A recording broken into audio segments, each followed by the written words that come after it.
to start, you guys can make your way out into the lobby. Check out the t-shirt for sale by Think Hiding. 604 is serving food. Come check out the bar. While we're here, the next one team would like to thank our sponsors, Cuervo, 604, Exclusive MMA, Infinity Light Center, Pipeline Smoke Shop, Royalty Clothing, Hawaiian Fight Gear, Oahu Party Bus. And if I missed you, I won't next time.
The monster booth. So every 30 minutes, if you guys are in, they're gonna let you hit the cube. It's called the power cube. And the one who has the highest score at the end of the 30 minutes, they'll be buying you a bucket of monster. The beast alcohol. So everyone's game out there. Step out into the lobby. Hit that cube and see how high your score. And if you have the highest score, they're buying you Monster Beast.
Back, please. Middle. Up.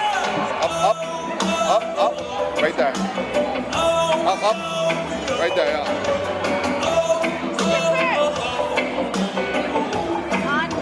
Hey.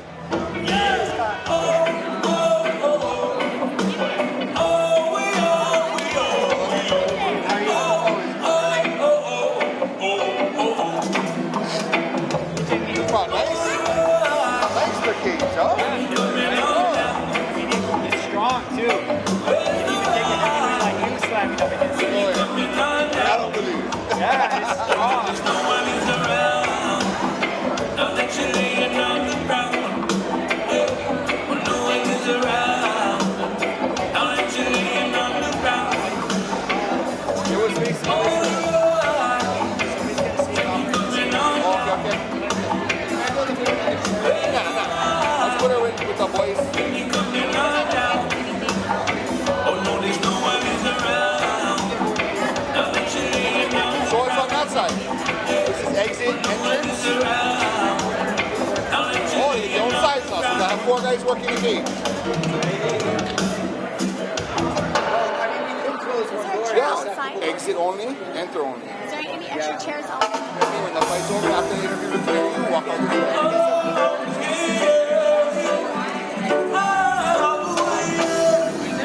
That's just like that. Yeah, they're all taking by the black side.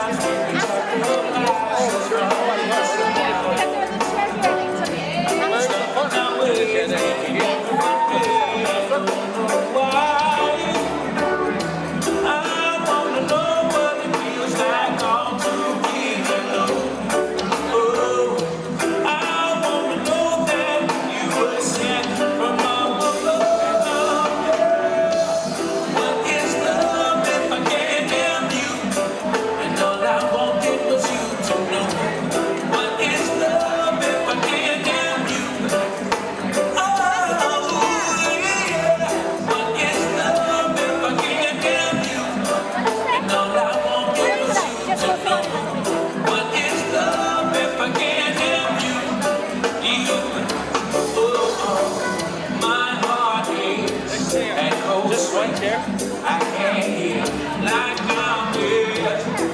It's theirs. It's the booster's chairs. That's why, so I have to ask. I don't want to ask. One more chair.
Said I wanna meet ya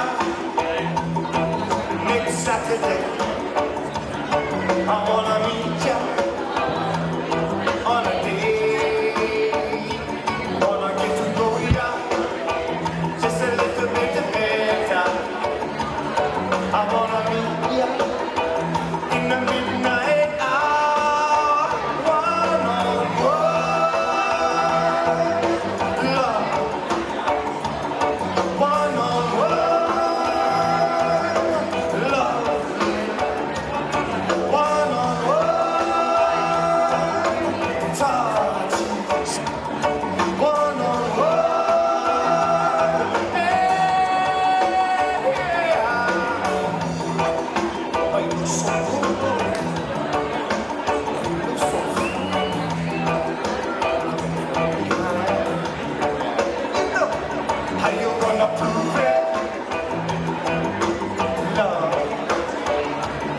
They might be easy, easy. You get to make you feel alright because they like the way you move and they like the way you move. So definitely, oh baby, you're so sexy. They might be so, so, so. Oh, and let me rock my motion, let me rock it in slow motion. See me pass on my motion, see me do it like the ocean. See me so, so. You see the diesel in the morning, they might be easy at night, they might be easy, easy. They make you feel alright because they like the way you move and they like the way you move. So definitely, oh baby, you're so sexy. They might be so, so, so. They might be so,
celebrating the 1 year of his death.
area. Now you can run, but you cannot hide. Now come around with your pussy fight. One pull of minute, one pull of vibe. They keep their thing long like access denied now. It up a boom like a dynamite. But only when you can parasite. You get there wicked on the satellite. You play with drama, you get electrified. Run for cover. Reggae music's taking over. Down the roads and borders. In our area, no more barriers. Run for cover. Reggae music's taking over.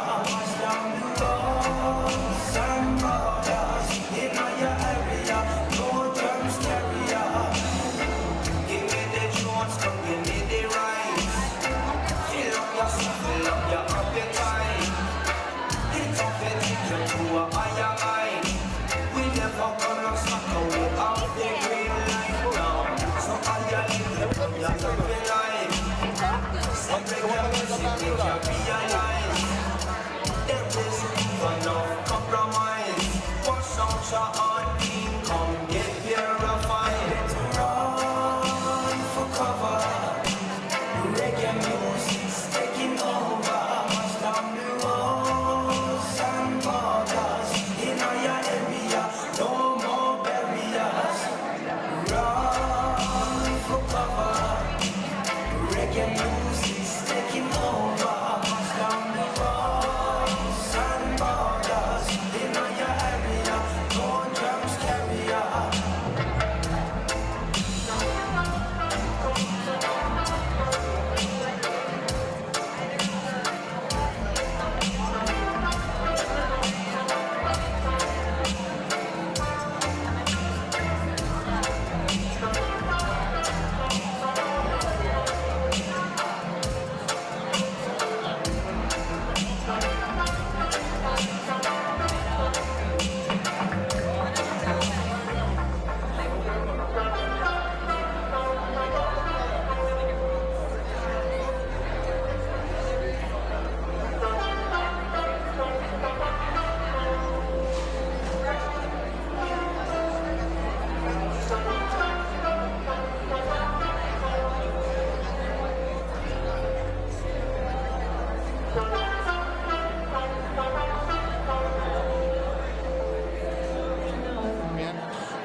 Nobody get those ones. They can't say nothing.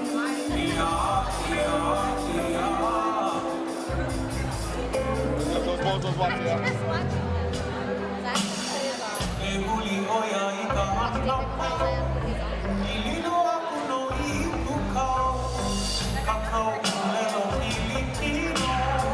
Some water or something. Some water.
blue corner, red corner. That's why it's not that we did this in here.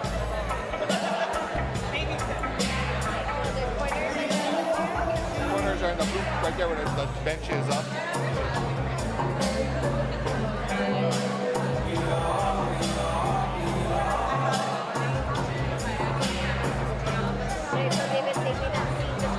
Of course, save three. One next to you, one next to you, and the other one next to you. Sit in the middle. Those three seats right there.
without our judges and our doctors. So thank you guys so much for being patient. Check out the venue outside. Get yourself a drink, get yourself something to eat. Enjoy it outside. Fucking nigga just saw my walking.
How you guys doing tonight?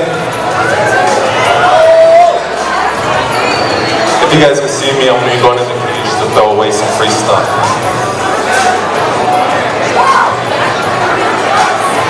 Who wants free stuff?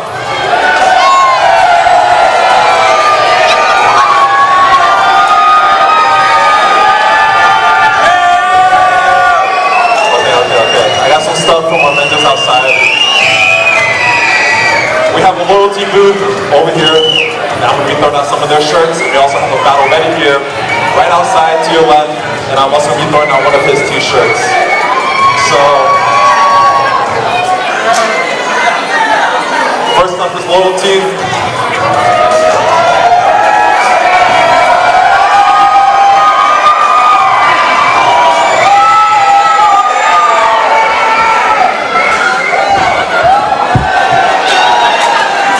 Okay, that's one. I have two more.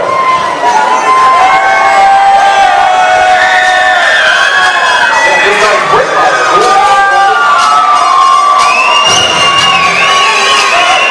gonna close my eyes for this one. I'll go backwards like the other one. No early fights.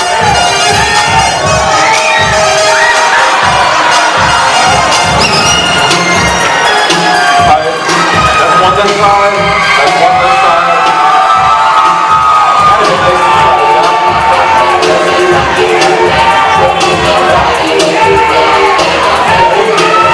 Going over here. Going over here.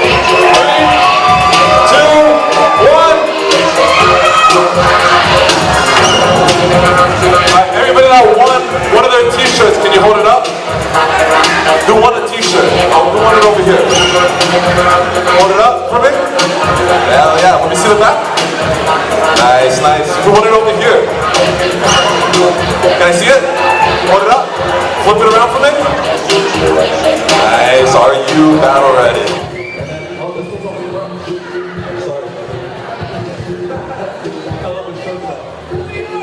Thank you guys. We're going to be having more hip-hop stuff tonight, so stay active, stay ready. Can I hear you guys just one more time before the fight starts? I think my favorite thing in the world. Are you guys ready to see people fight today? You guys ready for some crazy knockouts? Oh, that's exciting. Come on. Who has a fighter on the red corner tonight? Red corner? Anybody in the red corner today? You guys don't even know. We're gonna have more giveaways throughout the night. Make sure to take your pictures. Next one. We're gonna be here all night, guys. Thank you.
Freemason that I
Mic check, mic check. Ladies and gentlemen, thank you so much for joining us here tonight, here at the 604 Ale House, where the X1 World Events presents Battle at the Barracks 6. Ladies and gentlemen, please be advised at this time we have a lot of our officials and fighters stuck at the main entrance trying to make their way here into the building tonight. That is the main reason we are running a little bit behind. We humbly apologize for the late delay. If you guys could please just refrain from any kind of negative activity and be patient and bear with the entire team. Our staff will get the show on the road as soon as possible. Greatness and appreciation will be showered upon you for the rest of the evening.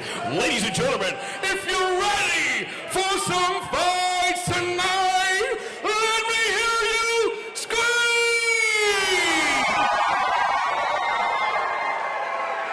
All right, ladies and gentlemen, with that being said, we're going to play some music for you guys just a little while more. Go ahead, get some drinks, get in the bathroom, get some fresh air, and we'll be back in a couple more minutes. Yo, DJ, hit it up.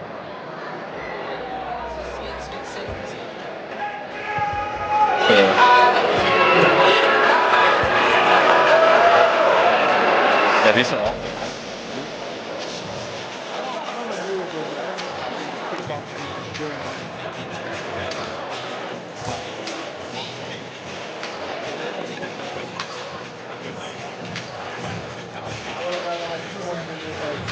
And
hujawahi kupanda. You know?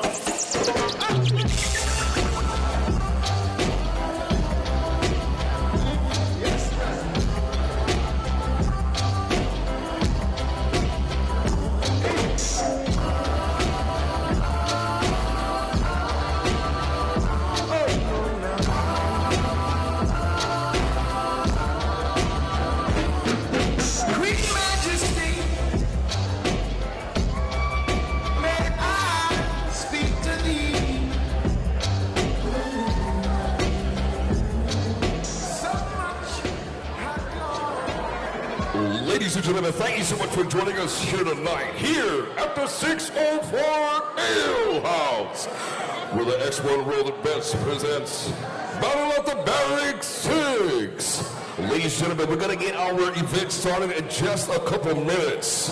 Right now, we're going to start off the event with the national anthem.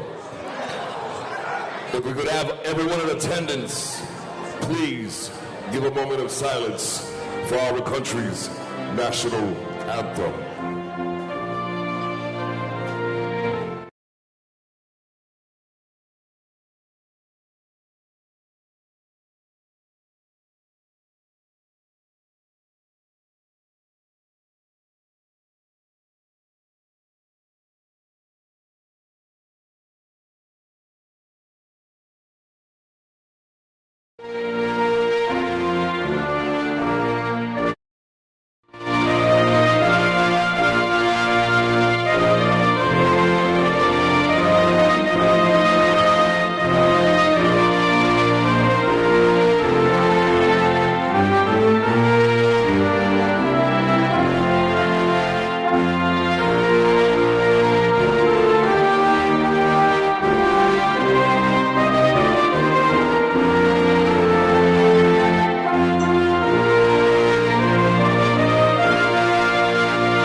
Ladies and gentlemen, thank you so much for joining us here once again here at the 604 Ale House.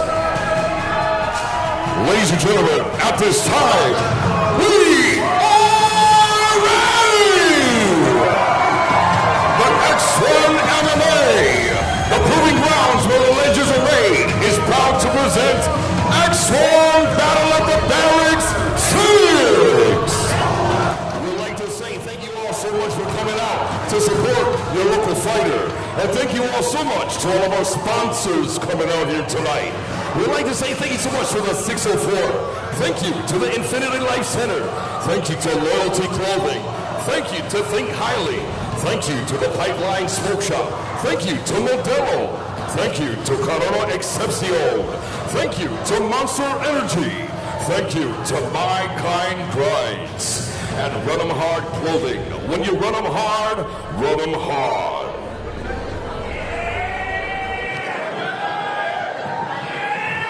We'd also like to say thank you so much to the video broadcast and the video production provided by Exclusive MMA, your source for the MMA news and events in Hawaii. We'd like to say thank you all so much to the media partners. Thank you to Exclusive MMA. Thank you to the Big and Hawaiian. Thank you to Snap On TV. Thank you to Diverse Official. And thank you to Ian the Comedian and X1 MMA Battle Podcast with Scott Junk. Ladies and gentlemen, your commentators for this evening will be Mr. Scott Junk and Mr. Martin Day. Our guest commentator of the evening will be the X1 World Events 185-pound champion, Justin Segura. Ladies and gentlemen, your judges for this evening. Judge number 1, Mike Onzuka. Judge number 2, J.N. Toki. And judge number 3, Kyle Takao. Our medical specialist, ladies and gentlemen, if you're looking for IV therapy, stem cell therapy, and injury recovery, please hit up Dr. Pasquale at the Infinity Life Center. And your ring official for the evening, the man in charge of the action, referee Dane Fruta.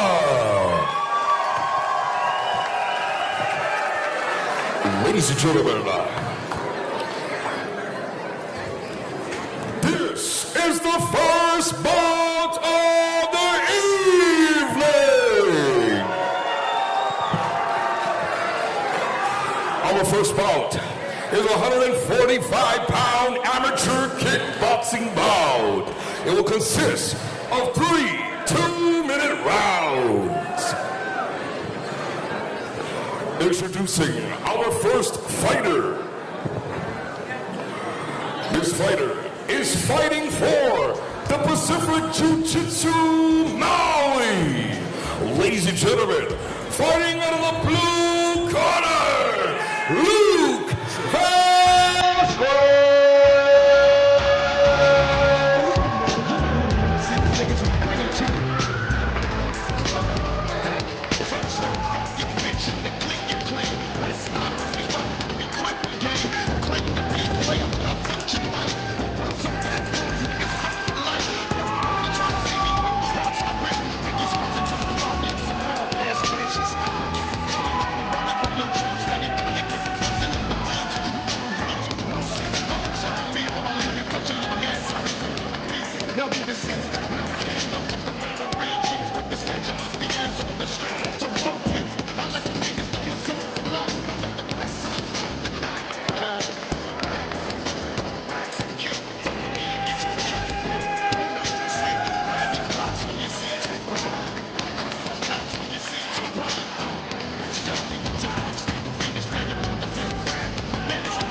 Fighter fighting in this 145-pound amateur kickboxing bout. This fighter is fighting for prime martial arts. Ladies and gentlemen, fighting out of the red corner, Christian.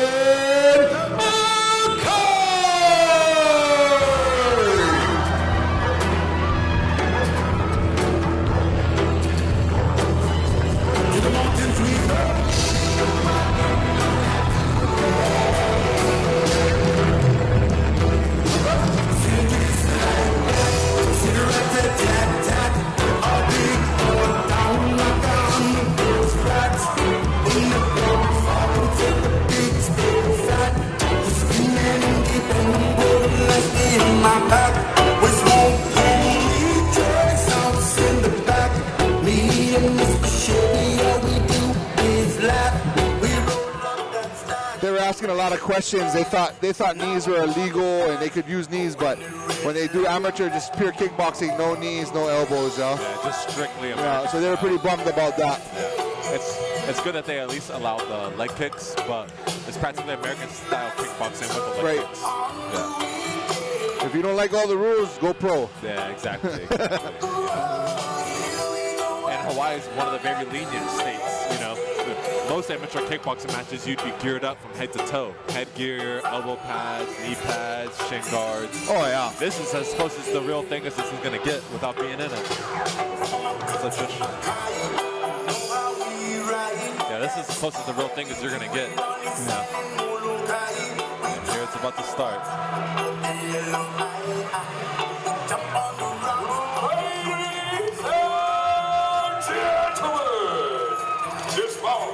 About to get the night started. Kickboxing round that will consist of 3 2-minute rounds. And the man in charge of the action as soon as the bout begins, referee Jade Furuta.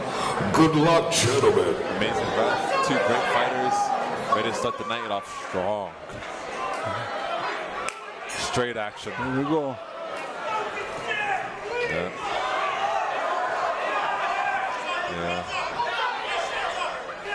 Christian kind of rushed them a little early. So this goes. Controlling the center pretty well though. Little headbutt. Yep. So there must be a little difference kickboxing in the cage against the ring. You don't have the ropes, you know? Correct. So here you're stuck once you get against those. There's no corners in this place, yeah. Yep. There's no corners in this circle. Nice kick. Nice kick. Good kick. Good clean. Nice.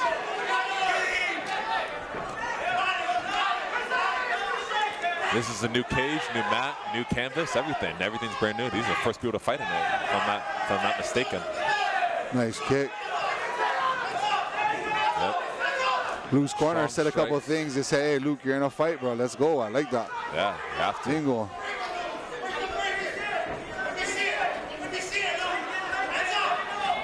Take his time. Yep. With these amateur fights, you know, you get in these exchanges right here. It's hard not to get excited like that. Now we're gonna start seeing who's got better technique. Now that they're both a little winded. Yep. They blew through the excitement and the adrenaline, and now it's what do you really got, you know?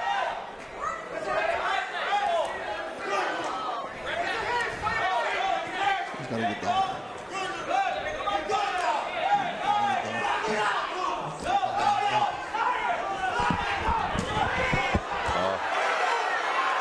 Oh, here we go.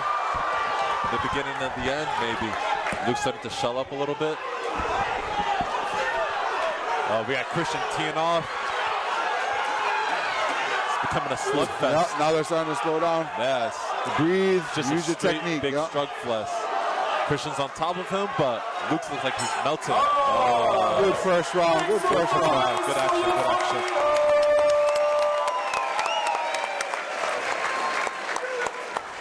Another thing about the kickboxing that a lot of people don't know is that these rounds are shorter. So amateur MMA is 3 rounds, 3 minutes. Amateur kickboxing is 2-3 minutes. Thank you all so much for coming out to support. Thank you to our ring ladies. Thank you to our refs. Good stuff going on here. Thank you to Infinity Life Center. Thank you to Loyalty Clothing. Thank you to I don't talk to the security. No one can stand around the cage. They're just watching. Everybody got to be down. Thanks to our cut men and coaches. Thank you to Kalama Excepcion. Thank you to Monster Energy. Thank you to My High Ride. Good first round, a lot of action, a lot of energy. 2 young boys getting a fight. Love it. Doesn't get better than this. Yeah. They blew through all that excitement Oh, yeah. in the first round. Now it's like, okay. Now the coaches should be talking, hey, take your time, work technique. Don't get into a slugfest, work your kickboxing now. These are all good reps. This is reps right there. Ring time, see what techniques work for you, which ones don't. Yeah, exactly. That first round means everything. It's what you like, what you didn't like. You're going to get a taste of it all. You're going to get hit. You're going to throw hits. Yeah, this is the most important time, though. When you're tired, who's coachable?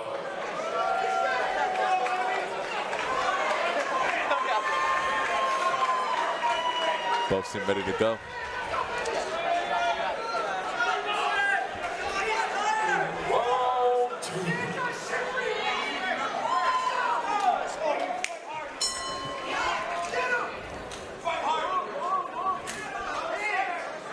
Once again, we got Christian in the red and then Luke in the blue. You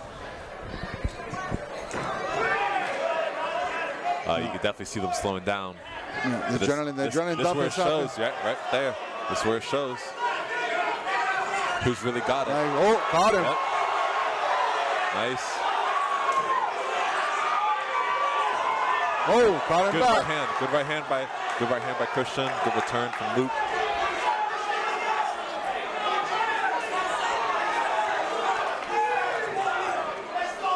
Christian's keeping them against the edges of these cages, but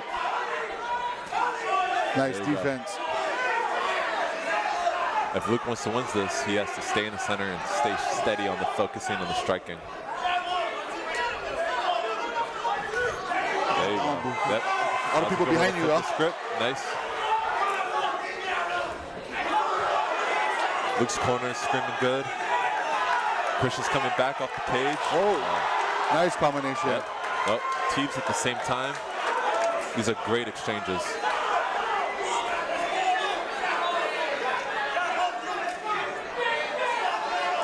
Christian's almost bouncing around like he has all the energy in the world.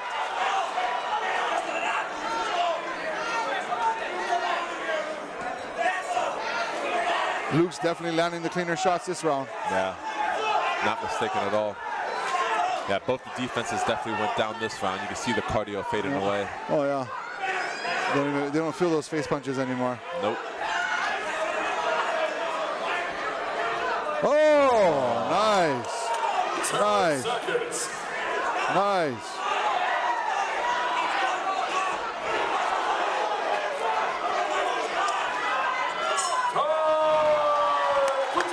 Luke definitely won that round.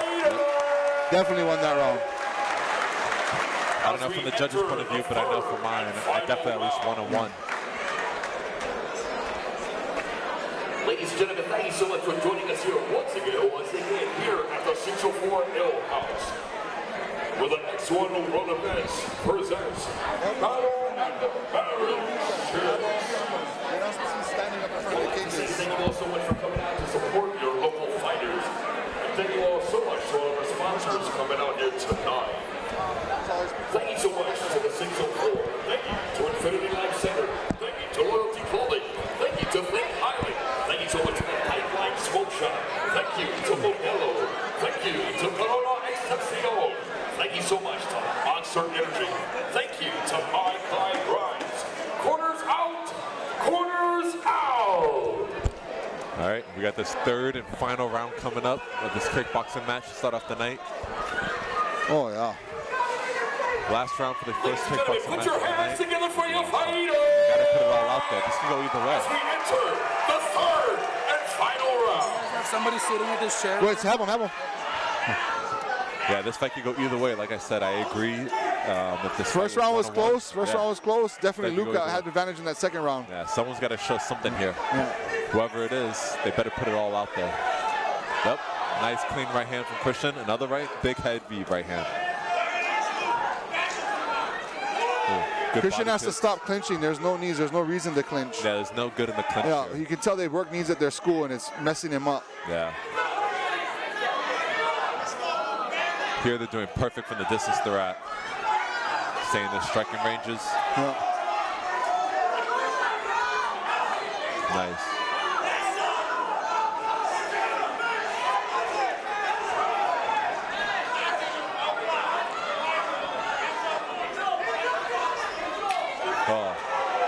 Oh, two kicks in a row. Luke got to throw some kicks. He's thrown none so far. Yeah, he hasn't been doing too hot on the kicks. Heavy hands, but it's only going to get you so far, you know. Oh. Nice.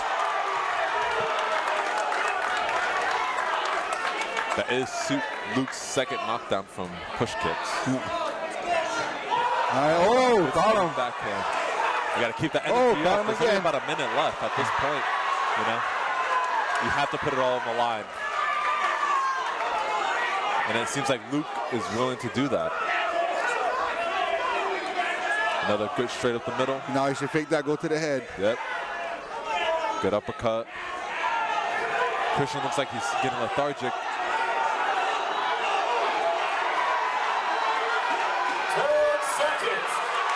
10 seconds left. They have to put it all out there. Luke looks like he's teeing off, but nice. Great fight. Good fight. Good opening fight. Good opening fight. Yeah, it's going to be up to our judges, but that was a great fight on both ends.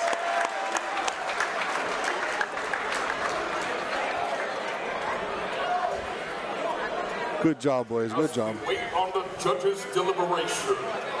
Ladies and gentlemen, thank you so much for joining us out here once again here at the 604 Arrow House. to say thank you all so much for coming out to support your local fighters. For the ring, do you mind the microphone from them? Yeah, go to Lloyd. Lloyd will announce the winner and then take it. Ladies and gentlemen, if you're having a good time so far, let me hear you make some noise!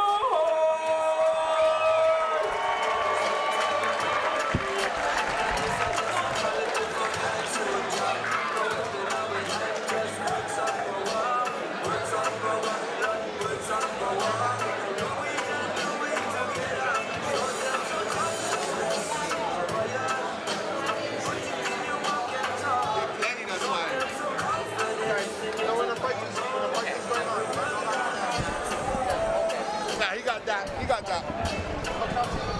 That's good, bro. He won 2 and 3.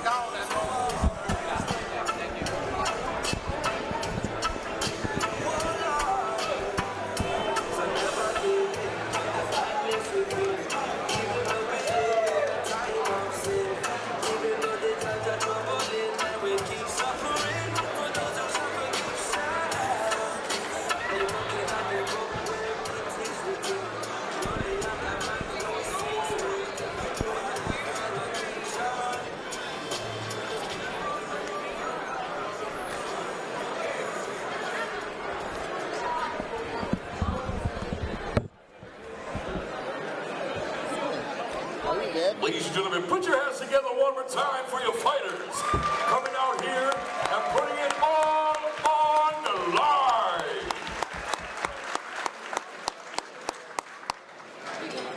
Ladies and gentlemen, and your winner of this bout, due to a split decision, fighting out of the blue corner,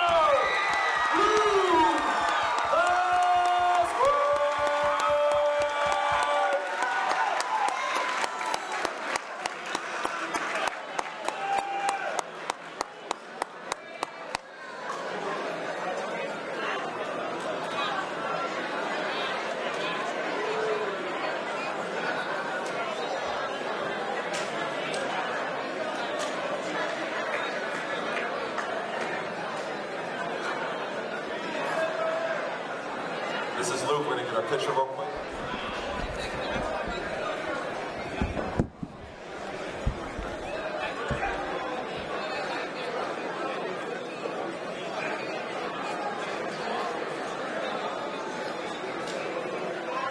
All right, Luke. Is this your first time on X1 tonight? Yes. This is Luke's first time on X1 tonight, and he just captured his first win. Let me hear it for Luke.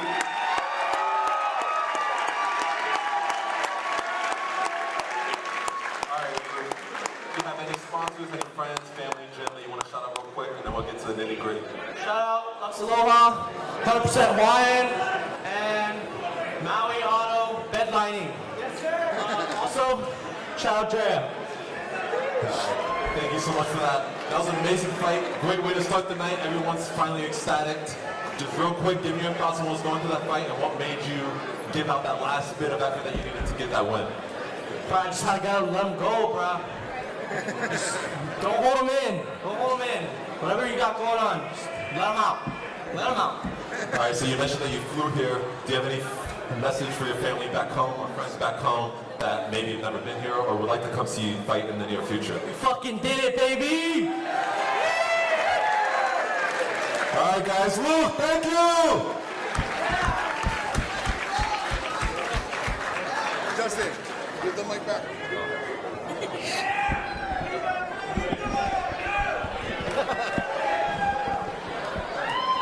Ladies and gentlemen, put your hands together once again for our winner, Luke Vasquez. As we move on to the next bout of the evening.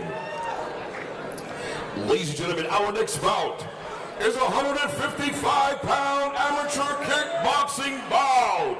Will consist of 3 2-minute rounds. Our first fighter, fighting in his 155-pound amateur kickboxing bout, is fighting for Trickster. Ladies and gentlemen, fighting out of the blue corner, Von Gimbo!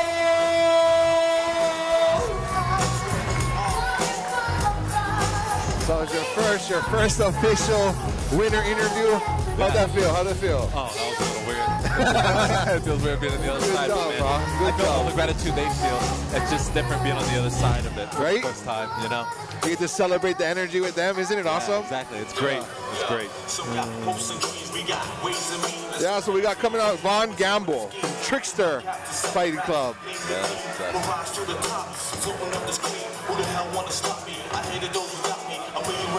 With unlimited warranties, black season, dating top divas, diplomatic immunities, no time for a visa, it just begun. I'ma shoot them one by one, got 5 sides to me, something like a pentagon, strike with the forces of King Solomon. Yeah, I don't know how those judges had a split decision on that last one. I felt Luke won round 2 and 3 easy. I agree.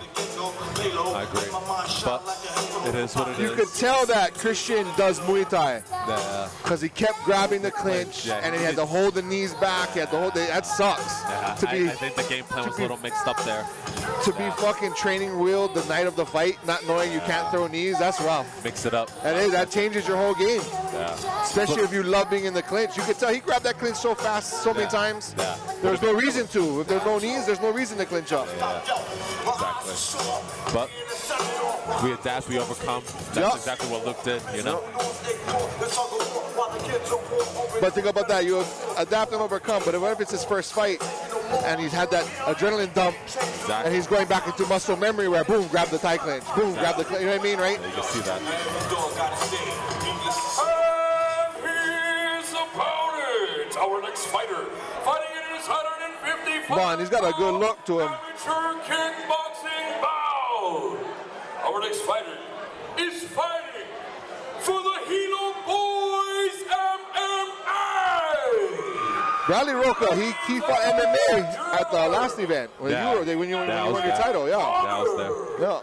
And he won. He beat the sergeant over there. Yeah, he's a tough dude. Guys are from doing kickboxing. Endless amount of talent come from all across the islands, yeah. Yeah, he came out to some weird music last time too. Nice. Yeah. That's another cool part about the fighters, you know. It's always like, oh, I wonder what they listen to. You don't really know until their walkout song. You know? It's probably like Katy Perry or something. You know what I mean? Or something that they just got on in their tunes. What do you usually come out to? Anything that I'm a crowd guy.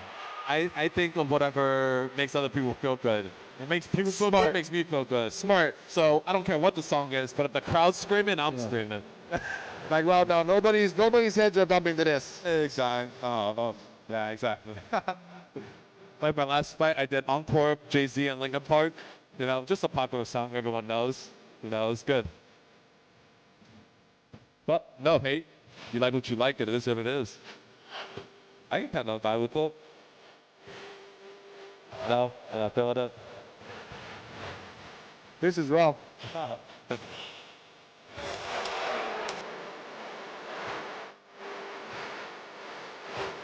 Trickster Kickboxing is pretty good school though. I just recently heard about them. Where are they located? I don't know. I've never heard of them.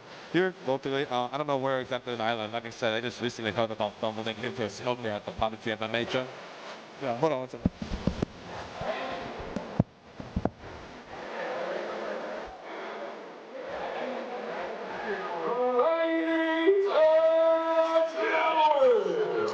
This bout is a 155-pound amateur kickboxing bout that will consist of 3 2-minute rounds. And the man in charge of the action as soon as the bout begins, referee Taz Stevenson.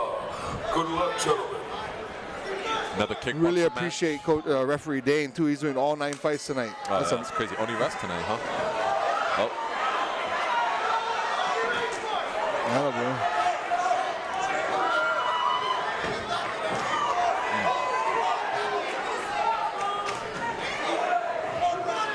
Yeah, this fight is on action. He's got that counter left hook. Yep, counter left hook is beautiful, right? He's almost smiling with it. Both have real tight guards, real tight boxing. Big Island Hilo boys, they always fight. Yep. We'll see how long this excitement lasts, though. Just like we've seen in our last fight, the adrenaline dump goes fast. Time low out. shot, low shot. It wasn't intentional. He was in the mix. He was in the mix. That was a fast exchange. Yeah. Fast exchange. That was a nice switch kick. Just caught him. Yeah. It's okay. He gets 5 minutes. And you know what I don't agree with these is I think it should be illegal for a fighter to quit before said 5 minutes. I don't think it's fair to the opponent that you quit before you used all your advantage time. You know? Well, some guys, he's not a quitter. It's not going to happen. But you've seen some guys in the third round, and they just want to get out of the fight. They get an eye poke. They want to get out of the fight. Yeah, you know what I mean? Exactly. I've had 7 surgeries on my left eye. You know what I mean? It's like you can continue. You can continue. Yeah. If you're here for the win for the fight, you know, you're here for it. Move straight back to the action. These nice long straight punches. Yeah, I was about to say, good reach advantage on him, probably by at least 2-3 inches. Ooh. Yeah, he's getting really comfortable with that counter right. Yeah, and that back leg to the front leg, that's nice. At 10, that's going to do damage. You better start checking those. Nice long jabs, keeping him away.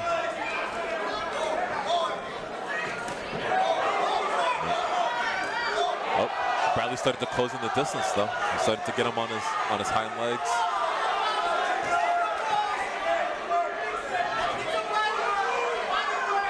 Yep.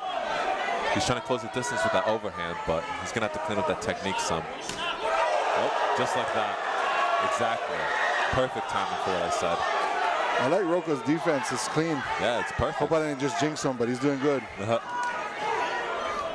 Bradley starting to pick up the tempo, find his flow.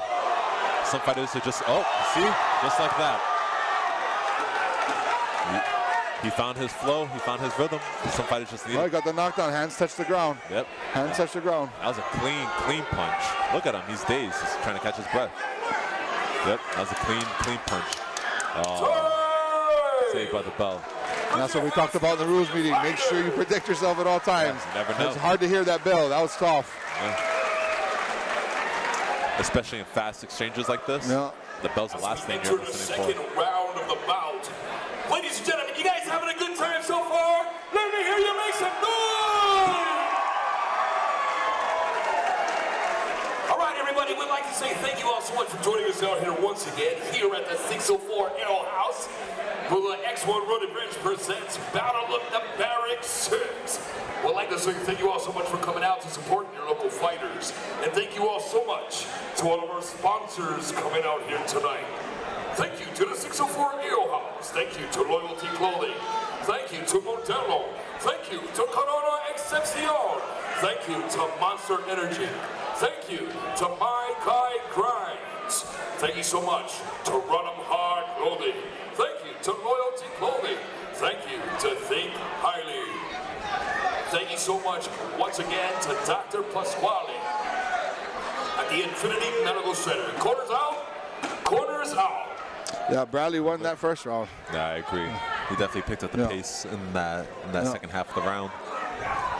Just by making him put them hands on the mat, changed the whole dynamic of that fight. Confidence up, confidence down. And he's got a chin too. He got flushed with a couple 1-2s. Yep. If he could just keep his rhythm and find his distance. As long as he can find his, there we go. Heavy backhand, heavy backhand. Got him again.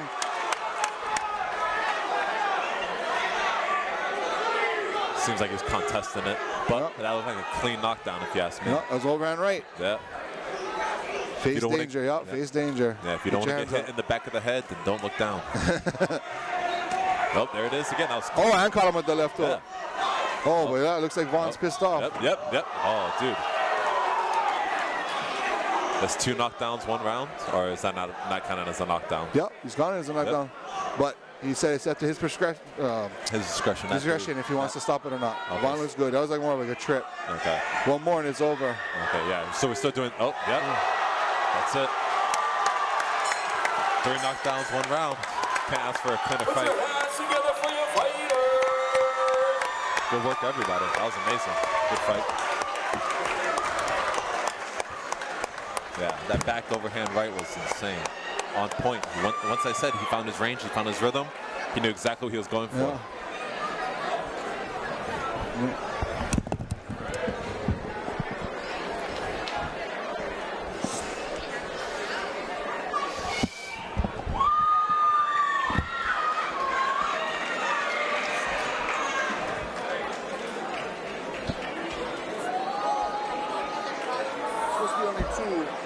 But because the other ones are more like a trip knockdown, you let him go one more. So 3 knockdowns is over. The second one he scored. The last one dropped it. He kept putting his head down. Ladies and gentlemen, show some love for your fighters! And your winner of this bout, due to a TKO, 1 minute and a second round, fighting out of the red corner, Bradley Rota!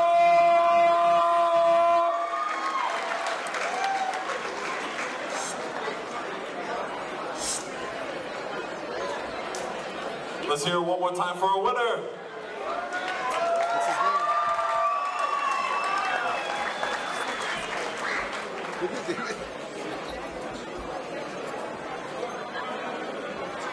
Smile for the camera.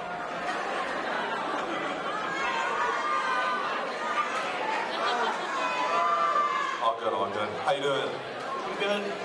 Well, you just won. Is this your first X1 fight? It's my first kickboxing fight. I had an MMA fight back in November. I was supposed to fight MMA this weekend, but I had 2 guys lined up for MMA, but they both unfortunately pulled out.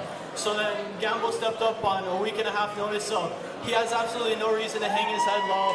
You know, he stepped up on short notice, so I thank you so much, Gamble, for taking this fight. Everybody here appreciates you, Mr. Gamble. Thank you for taking this fight, and thank you for giving us this match that we can all watch tonight. All right, so let's hear it real quick. Sponsor, friends, family, coaches, anybody you have to thank, and then we'll get to the names. I'd love to thank my beautiful girlfriend, Catherine. I love you so much. I'd like to thank my mom, all my friends who came out to support me, all my friends watching back at home, my coaches, Chris Cisneros, Kimo, Keola watching back at home, my coach Shane back at home. Mana came out to support as well. I love all you guys. Without you guys, I wouldn't be nothing. So thank you guys so much. All right, well, when are we going to expect to see you again? Hopefully Memorial Day weekend, I can get another MMA fight, because, you know, I don't even want to do this kickboxing. I'd rather do MMA. Well, you got the finish tonight. Hopefully you get the finish again on Memorial Day weekend. And if I could ask one more time from the crowd, let's hear it for this TKO, the first finish of the night. Hopefully many more. One more time for Bradley! Thank you guys.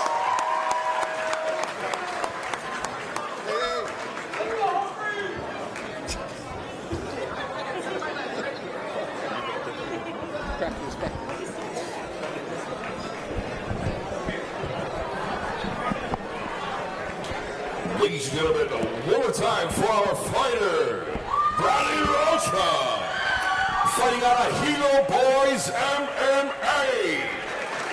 Hilo Boys MMA. Yeah. As we move on to the next bout of the evening. Another one at a prime. No. Ladies and gentlemen, our next bout is an amateur female kickboxing bout. Hawaii Fighting Arts kids, they're good, man. Yeah, they are. They're good. They're trained well. This amateur female kickboxing bout is 125 pounds that will consist of 3 2-minute rounds. Our first fighter is fighting for the Hawaii Fighting Arts Collide. Fighting out of the blue corner, Jasiah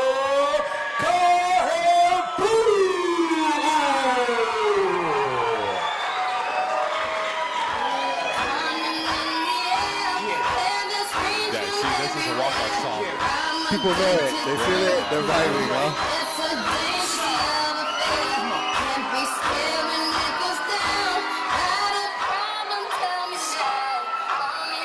Shania. Kepu.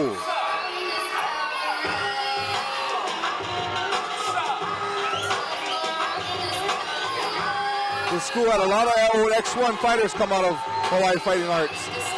Deutsch Pu'u, a lot of studs came out of that gym.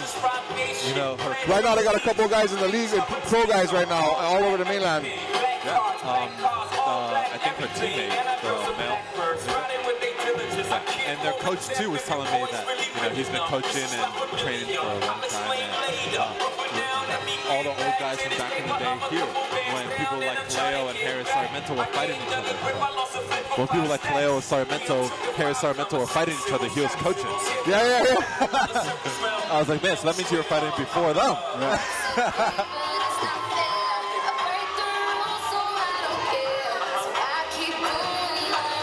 Nope, but that's what's awesome about the sport. The legacy continues, people share the knowledge, it continues to grow and learn, and everyone's happy.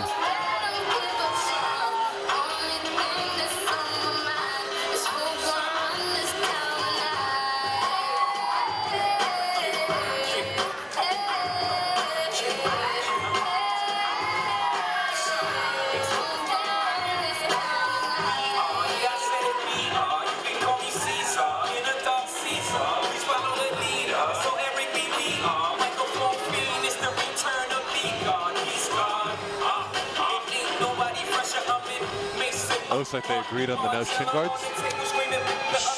The other girl has no choice, to be honest, because they were optional. They were given the option, and they don't have to take it. But I know that Coach Kevin then wanted them to have shin guards on, but this girl doesn't look like she wants to wear them. Yep. There's her mouthpiece. There we go. It's one of those things. It is what it is. Yeah. You can't pick and choose.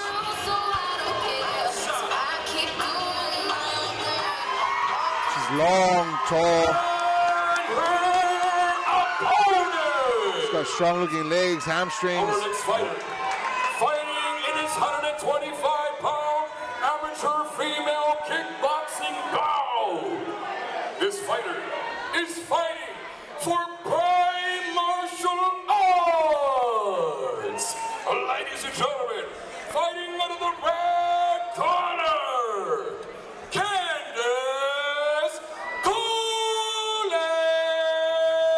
this is Candace's second fight with us.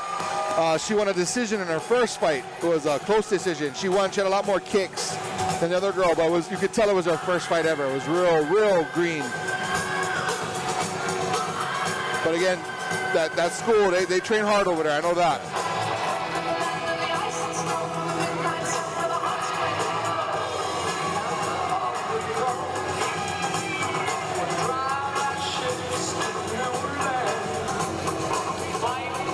Ladies and gentlemen, if you're just joining us, welcome to X162 Battle of the Barracks 6. All right, our judges today are Mike Onzuka, Kyle Takao, and Jay Antoki. Our ref for every fight tonight is Dane Peruta. Thank you so much, Dane, for taking care of all these fighters. Our doctors, cage side, are Dr. Pasquale. And my guest host tonight is our X1 185 amateur champion, Justin Segarra. Right? Yeah. So far tonight, it's been fun. The last fight was a finish. Right? I love finishes. You know what I mean? I love watching fights end. Sometimes watching 10 or 12 decisions is a long night. Oh, well, this is different. One has shin guards on and she doesn't. Yeah, it was optional. Oh, I see. In the 125-pound amateur female kickboxing bout. Well, I'm sure each one has their advantages and disadvantages, and what you like and don't like. The action is about to give referee Her coaches were saying, the prime coaches were saying they wanted the shin guards for longevity because they're just starting out. Yeah, nothing wrong with that. Take care of your fighters. It's at the end of the day, this is an amateur event. No one needs to get hurt.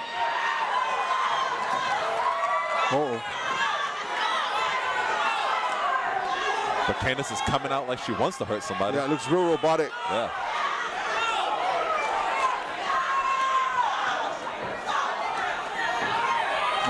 Yeah, this is off the start. Shania's got good Just movement. Straight pressure. Yeah, just endless pressure from Candace here. It's real robotic though. It's not normal. Her eyes aren't on the target. Yeah, it's definitely different. Oh, yeah, it's not gonna end well. Yeah. Oh.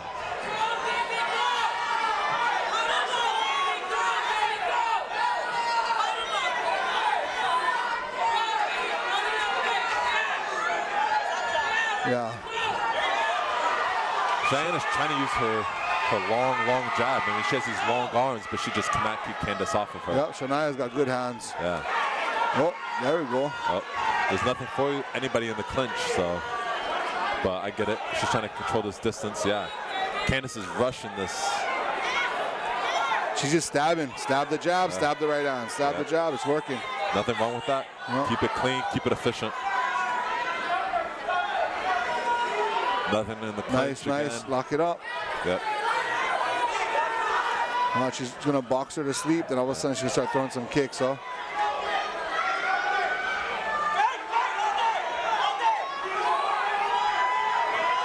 But still, unrelenting pressure from volume, Candace. volume, huh? Straight volume. Also, like we said earlier, the school prime and Kailua by Martin, you know, we're starting to think that maybe they train a little more 10 knees. seconds. So it looks like she's going in to close the distance to get some damage done. But you can't. Yeah, it sucks. Yeah. Especially being a shorter fighter. Nah, that's volume. There's nothing on him, though. You know what I mean? Some of them are landing, but there's no thump. Shania, she was teeing off with that jab and that cross. Yeah, some of those are sticking good. Thank you so much for joining us out here as we enter the second round. They just need to find their rhythm. Female kickboxing. So when I look around too, as far as cornermen go, right? A lot of these coaches are not prepared. They should have a bottle with the hose. Boom. Why are you wasting time trying to pour water into a fighter's mouth? You know, little things like that. At the amateur level, you can get away with it, but in the higher levels, you gotta fucking get in, get there, recover, talk about what they're doing wrong, educate them, and get out of there. You know what I mean? It's like can't be wasting time trying to pour water into somebody's mouth. Cannot. I mean, you only get a minute in the corner. A minute is gone because 15 seconds for the corners to get out, then 45 seconds, 30 of that is your coaches talking. So you have 10 to like 15 seconds to catch your breath, understand what's going on, get a drink, and then go back to fighting for your life. And think about it, what is water really going to do for you at this moment? Nothing. It's more of a comfort If you weren't thing. hydrated yesterday before, you're not hydrated now. Yeah, it's a placebo. But here we go. Straight volume again, so whatever's in that water, it's in there. Candace is not letting up. Lock her up, bingo. She's looking for those big overhands.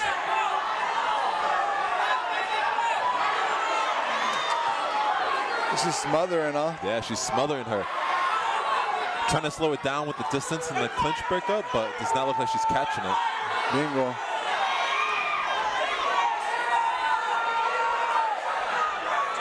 Is that the game plan? Just smother and make it just a brawl? That's what you have to do. Shania, she throw that long right and a short left hook. Yeah. When you're Candace fighting someone who's so much longer than you, there's only one way you can fight them, and it's in your range. Nope, but there it is again. Stabbing, huh? Yep, perfect. Right on, left hook. It's a good job. She should throw the 2-3. Yeah, it's a perfect job.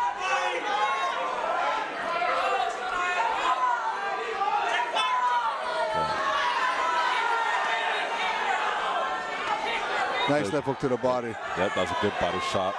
She needs to break this distance up if she wants to get Shania's her not long throwing jabs any again. kicks, though. Yeah, if Shania wants to get any kicks off, she's going to have to break this distance up. She's just getting smothered. A kick from her from here would be a knee. Her legs are way too long.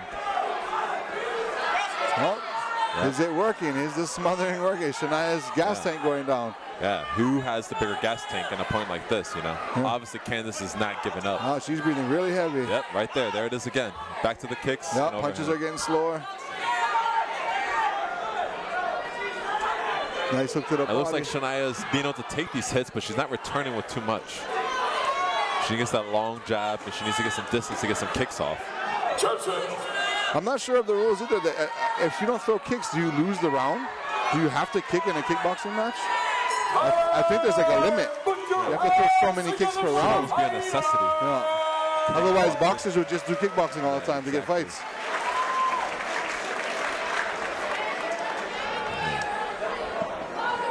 Yeah, I mean, but this is great work from both coaches. The third and final round. Ladies and gentlemen, thank you so much for joining us out here once again. Thank you so much for joining us at the 604 Ale House, where the X1 World Events presents X1 Battle of the Barracks 6. We'd like to say thank you all so much for coming out to support your local fighters. And thank you all so much to one of our sponsors coming out here tonight. Thank you so much to the 604. Thank you so much to the Infinity Life Center. Thank you to Loyalty Clothing, Think Highly, Pipeline Smoke Shop, Modelo, Corona Excepcion, Monster Energy, My Kind Grind, and Rhythm Hard Clothing. Corners out! Corners out! I didn't see it. I thought I had seen it going on, but like I thought I was tripping. Ladies and gentlemen, put your hands together for these ladies. So last round. Last round. 2 minutes. 2 minutes to give it all you got.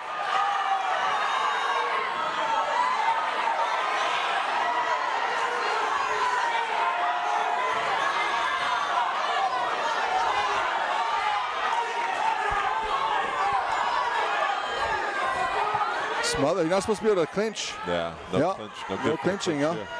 We need straight striking here.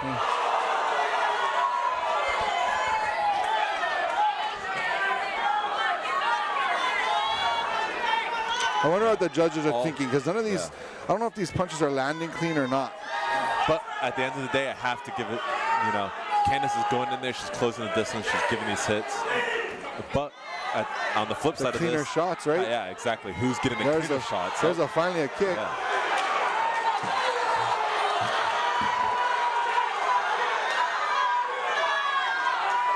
Yeah. See, so right here, Fran is eating these punches, but how good are these punches? Yeah, how good can Shania recover from this? Yeah, they're both seeming a little gassed. We need one person that's to throw cleaner strikes than the other. Yeah, one is just reaching. Yeah, exactly. Getting in a weird clinch situation.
More to learn, you know, and sharpen. So I'm excited. Awesome. Well, you performed amazing tonight. Is there anybody back home who's... There's a lot of people here, but I'm sure there's some people back home that would like to hear some words from you. Anybody you would like to thank? I actually want to thank all my supporters back home in Kauai. I know you guys watching this live right now. So I just want to say I love you guys all. Thank you for all the support. I can definitely feel you guys from back home. So as well as my family here, I love you guys so much. Thank you for coming out here to support me. My Sifu, thank you Sifu. I wanted to be able to showcase what you ended up showing me and teaching me over this past 5 years. And I promise this is just the beginning. Well, thank you again for your amazing performance tonight, and thank you for everybody that was watching and cheering. Let's hear it one more time for you guys' winner. Sorry, one more thing. I also wanted to dedicate this fight to Brody's grandpa, Uncle David. He was actually the one that was always traveling with us fighting. We went to Hilo, mainland, Oahu, and he was always there to support us, and unfortunately, he ended up passing away this past year, and it was something that took a big toll on me because he was somebody special to me, and he meant very well. So I wanted to dedicate this fight to him because he always told me he wanted to be in the front row when I first fight. So I just wanted to give him a huge shout out to Uncle David. Well, thank you for that. And one more time for you guys, the winner!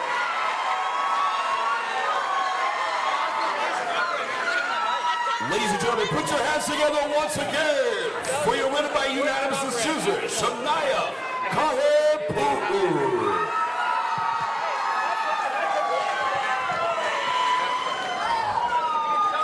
Ladies and gentlemen, we're going to take a brief 5-minute intermission. You guys go get some air, get some drinks, use a bathroom as we're waiting on the next bout of the evening. Also, ladies and gentlemen, please be advised, if any of you out there, not just the fighters included, but anybody in the audience, if you're feeling fatigued or a little under the weather, there is an IV station located outside where you guys can go get hydrated. Go check it out. Thank you so much. To the Infinity Life Center, Dr. Pasquale and his medical specialist staff.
Ladies and gentlemen, don't forget, right now is the time to go and get some free drinks, get some hydration.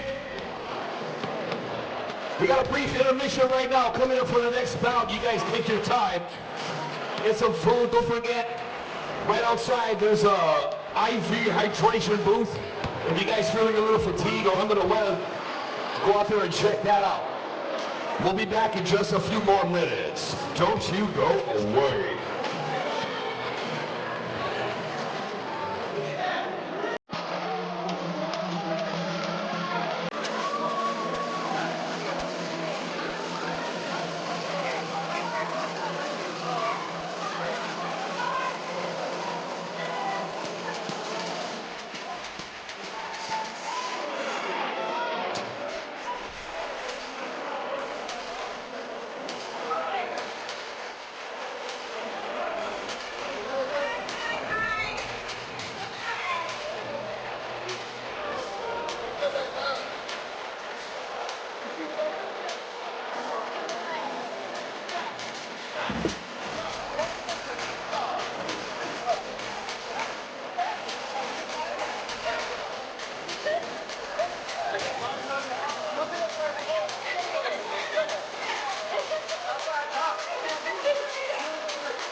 Ladies and gentlemen, thank you so much for joining us here once again here at the 604 Ale House for the X162, where the X1 World Events presents Battle at the Barracks 6. We'd like to say thank you all so much for coming out to support your local fighters. And thank you all so much to all of our sponsors coming out here tonight.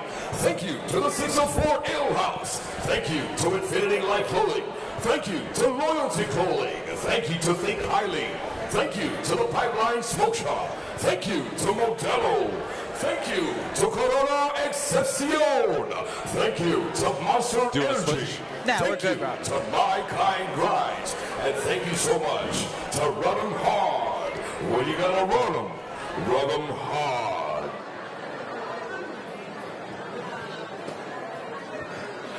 Ladies and gentlemen, if you're ready for the next bout of the evening, let me hear you make some noise!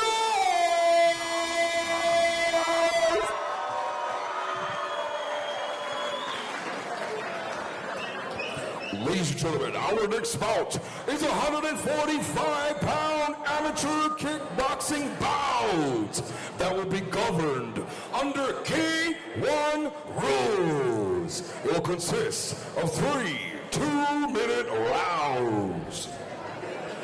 Our first fighter is fighting for total control kickboxing. Ladies and gentlemen, fighting out of the blue corner, Christopher Vanny Gonzalez. Total control kick.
Candice and Christian, both of our prior fights tonight, are both more Muay Thai style. So they changed it up for the kickboxing, but they did pretty well. It is 145-pound amateur kickboxing bout is fighting for country kickboxing.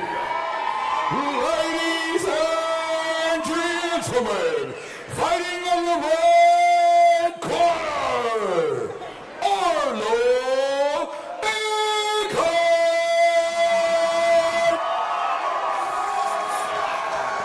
watched both of Arnold's last MMA fights, and it was hard, long, gritty. He's tough. He's a tough guy. But even though they were MMA fights, I remember very little ground fighting. I remember 2 people on their feet for the whole 9 minutes, beating the brakes off of each other. Yes, yeah, for sure, Justin. Arlo's fights have been absolute wars.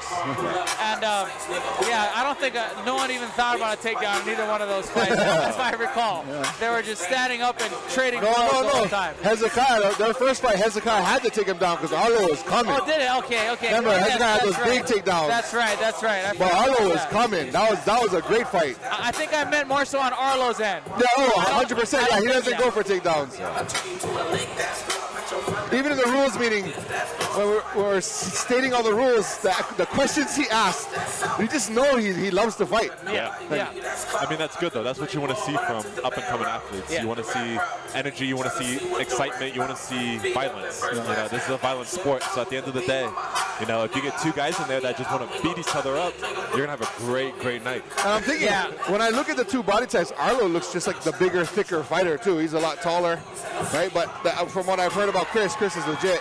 Yeah, Chris, you know, can't knock out total kickboxing. Like Martin was saying, a lot of good technical, very strategic fighting skills. I've seen him fight firsthand when I was reffing a smoker at my gym, you know? So I got to see him fight firsthand. I also believe that Chris Gonzalez also has a title in Waco. So I think he has a national title. I might have to be fact check on that, but I believe he's fighting on the Waco circuit. Okay. Yeah. So, I mean, he has experience. I've seen him in the gym. I know he has experience.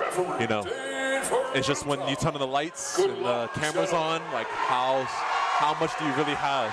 You know? Right. And I guess right now we're about to find out. 2 young athletes. It's the last kickboxing match of the night. I'm excited, boys. Let's go. Good. Round 1. Touch gloves. Both guys in orthodox stance. Nice leg kick right off the bat from Arlo. Perfect tubes. Oh.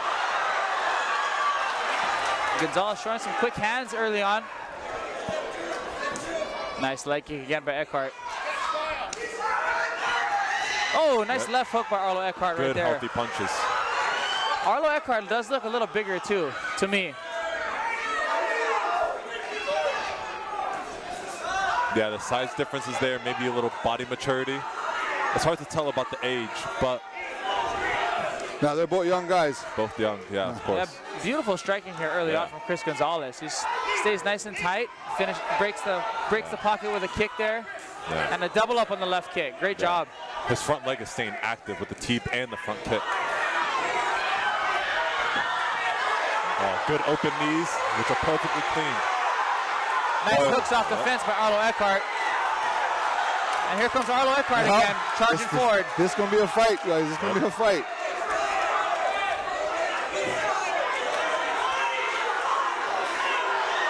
Knee on the fence by Chris Gonzalez, and he backs up, takes the center again.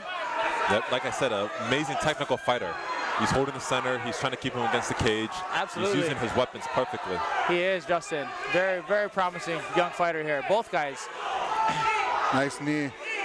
So far, Chris Gonzalez really able to control the center for the majority of this fight. Even though he does seem a bit smaller. Oh, Eckardt coming forward there. But like how we were just talking about earlier, Arlo has the experience, so I guess we'll see. Nice right down by Arlo. If this does make it to the second round, whose adrenaline and whose experience is going to show more? Who's going to get the adrenaline dump? Who's going to stay composed? And who's going to stay fighting this strong for the upcoming round? Yeah, Justin, for sure. Great round, great round. Beautiful round, though. Good. Too close to call for me. Yeah, also good. Technical striking. Very nice. Thank you so much for joining us here once again here at the 604 Ale House. The X1 World Events first. You know, just for people at home watching, in case you don't know, these rounds are only 2 minutes, so you have 1 minute less in the amateur MMA fights. So if you really want to win these fights and you want to win these rounds, you have to make that 2 minutes count. Yeah, absolutely. Goes by like that. Yes. And you got to put it on. You got to keep the pace high. You just don't have time to dance around and to take too much time off. You have to put your foot on the gas pedal and get things going early. Yeah, exactly. These 2 minute rounds go by in a blink of an eye. Yep. Even this 1 minute rest in the corners right now. I like what Arlo's doing, just calming himself down. Yep. And me and Scotty were just talking, you know, earlier. You really only have about like 35 seconds in the corner to catch your composure between everything. Yes, that's right. That's right. You know? And a lot of people misunderstand that. They think that, because the timer says a minute, that you have a minute. You really only have about like 35 seconds minus the 15 seconds of the corners getting out, the 15 seconds of water, and like the 25 seconds of coaching, and you trying to collect your brain cells back to fight again. Yeah, collect your brain cells. I like that. I need a good collection myself. Nice check there early by Chris Gonzalez. Right off the bell, straight good low kick. I like how Gonzalez calmly steps back out of range. Good leads, good high hands. Yeah, good very checks. composed. Yep. Nice front leg teep. It's almost like he's been here. I love the step back that Chris Gonzalez does. Good slip. Eckardt is throwing some heat now. Yeah.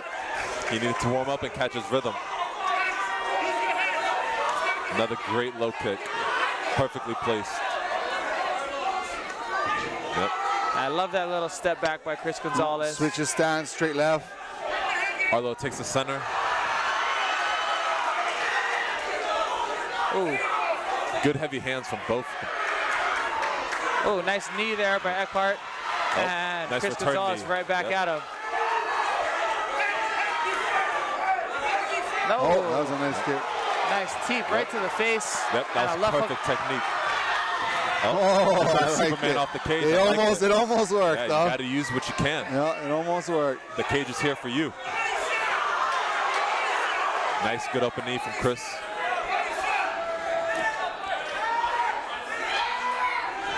Oh, nice sweep. Perfect timing. He timed that high kick for that low sweep. Yeah. That was a veteran move right there. That was very good. Yep.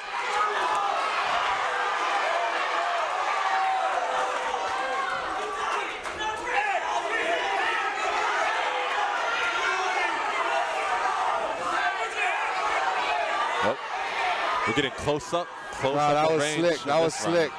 Slipped the right hand, left hook to the body, knee to the body. 10 seconds. Both Chris and Arlo this round are not keeping the distance. They want action, and they're staying close. Yeah, they're right there in that striking range, Justin, the whole time. Put your hands. Another great round. That was a good round. Chris definitely won that round. Good precision, good technique, good timing. You can't beat it. If you're in Arlo's corner, you gotta tell him you gotta get the knockout because we don't know about the first round. Yep. The first round could go either way. The second round was very obvious. The third round can once again go either way. Chris looked really sharp. I agree. Yeah, he's timing Arlo's punches and dropping under him, hitting him in the body. Yeah, beautiful composure, and I'm not sure how old he is. He looks young, but he's fighting like he's been doing this for a while. I agree. But, I mean, look at his corner. They have him standing up. They have his hands above his head. Very experienced corner. He's getting air. He's getting water. He's getting the cool down he needs, all without sitting down. In my personal opinion, I don't like it when people sit down because you're not going to sit down in a fight anywhere else, so why would you do it here? You know, I like that what you just said there, Justin, because I think I have a bunch of kickboxing fights. I don't like to sit down either. I tried sitting down in my last fight, and I didn't like it. I'm never going to do it again. Because this moment right here, when you hear that clap and you have to put your mouth guard back in, and you got to squat back up and stand up and pull your pants up and regain yourself. You know, you were just chilling in a chair for almost a whole minute. You made that sound very laboring, but actually, it actually is a little bit, you know, to have to do that. Yeah, exactly. It might not seem like a lot of work, but that's one more movement you do not want to do. Yeah, that's absolutely right. Must have been why my coach made me stand up. And this is where, especially in the second round, like a mentality standpoint, like you just sat there and watched your opponent look you in the eye, standing on his feet for the whole resting period, and now he's right back in your face. Yep, that's right. Yep, and Chris doesn't seem a little bit out of the ordinary. He seemed like he's moving just from the first and second round. Arlo's definitely picking it up, melting him against the cage. Yeah, Arlo's fighting. He's picking up the pace. Whatever he heard in that corner, he needed to hear it. Yes, Eckardt is picking up the pace on this one and fighting with some urgency here. Yep. They probably told him stop aiming for the head and aim for his chest. Yep. Fire right down the middle. And just like we're saying, you only have 2 minutes. So, you know, minus the 30 seconds of dead time of, you know, dancing around and doing things like this, you really only got a minute to really bang it out if you want to win. Yeah, absolutely. And going back to what Scott said, yeah, the head movement of Chris is really good. So if Arlo, I think, aim for that chest, maybe he can catch a headshot, kind of accidentally almost, but at least go to the body with that straight. No. He has to let up on the head hunting. Chris seems composed. He seems confident that he wants nice these kick last to the couple body by rounds. Arlo. You know? Yeah, very calculated. Yeah. Arlo's looking like he's starting to slow down a lot, though. Yep. Chris is keeping his distance. He's not taking any unnecessary risks. Arlo's in the opposite position. Talking to his corner. Yeah, you cannot look away. Chris is not the guy you can look away from. Yeah, Arlo Eckardt just kind of looked over his corner for a second and said something. I'm not sure what it was. He's just tough, bro. Yeah. He's a tough guy. I love it. I love it. Nice counter. Smart, lean on him, take up some time. Chris is just as tough, if not tougher, and if we're seeing it here, he's also a lot more technical in the fighting standpoint. We're getting the big, heavy overhands from Arlo, but are they going to land? Nice overhand right there by Chris Gonzalez. Yep. 10 seconds. Chris is staying composed, staying professional, even against the cage. Yep, good left counter. Great fight, boy. Great fight. Great fight, great fight, great fight. Great fight. Yep. We'll see. We'll have to see what the judges have to say. Yeah. Both sides did amazing. Chris won that. Great fight. Great fight. Yeah. Good job. You're going in for this. You can have it. Go ahead. You want me to? Yeah, go ahead. Have fun. Great fight. Great fight, buddy.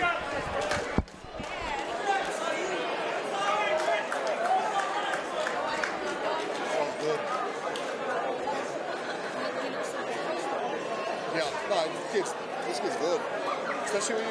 power and he's slipping and smoking him with the left hand. I kicked him straight in the face that one time too. That was legit.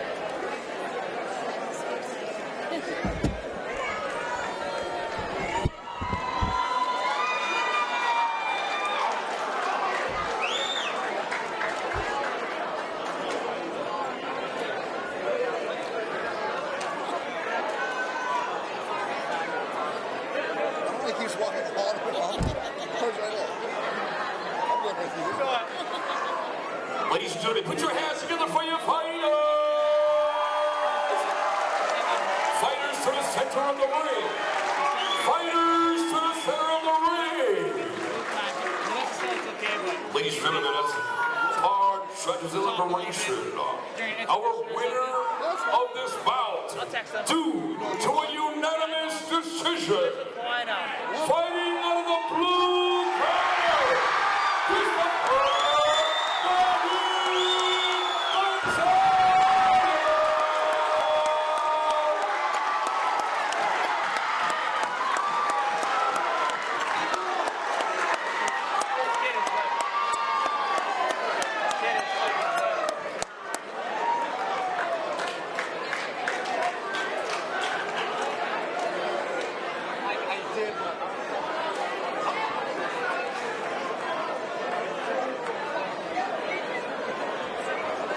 Good job, Arlo. Good job, buddy.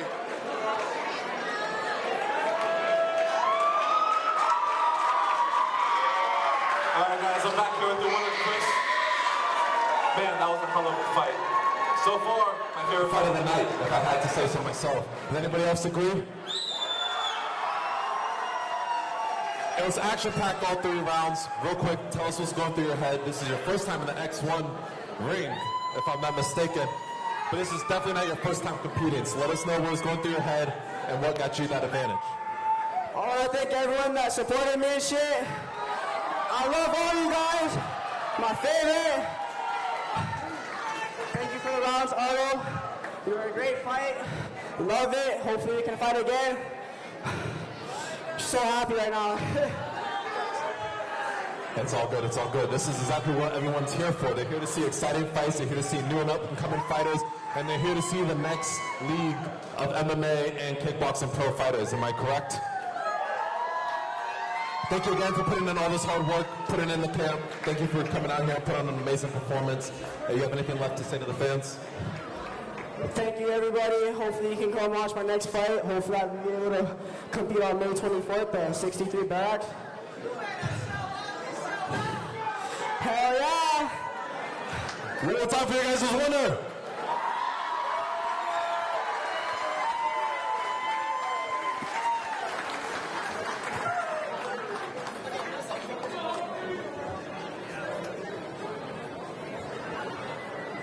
Ladies and gentlemen, put your hands together once again for your winner by unanimous decision, Christopher Ferdy Gonzalez.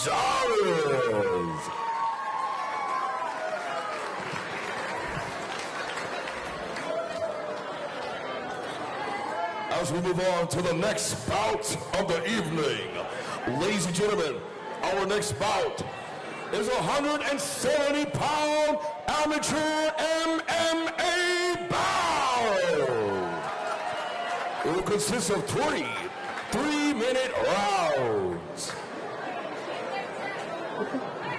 Our first fighter is fighting for the Fire Horse Martial Arts Pacific Jiu-Jitsu. Ladies and gentlemen, fighting out of the blue corner, Muay Hasegawa.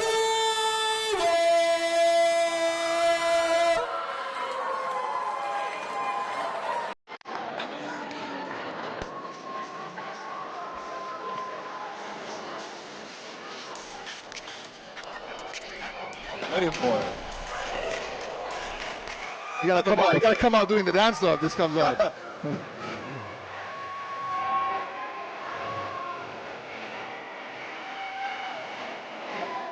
Fire Horse Martial Arts, do you know what that is? I haven't been able to get much information on this guy, Nai Hasegawa. Is he from Oahu? Outer Island. Outer Island, Outer okay. Island. No. What island is he from? Big Island, I think. Oh, Big Island, okay. Bro. He's pumped up. I know that. Yep, he looks ready to go, looks pumped.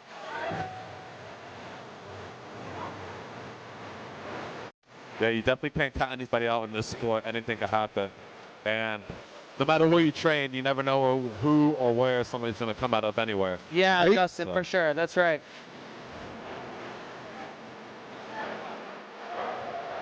Yeah, there's diamonds in every town, Bob. Yeah, exactly. Maybe not this song, but...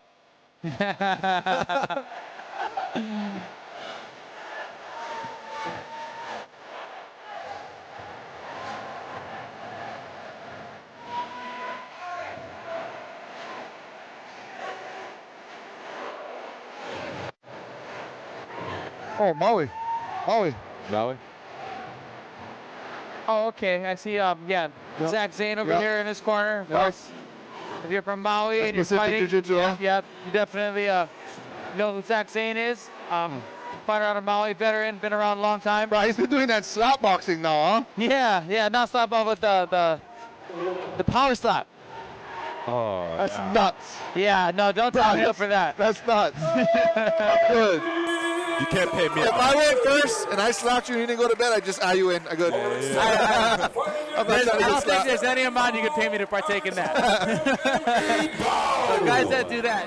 This fighter is fighting for Gracie Technics Legacy Muay Thai.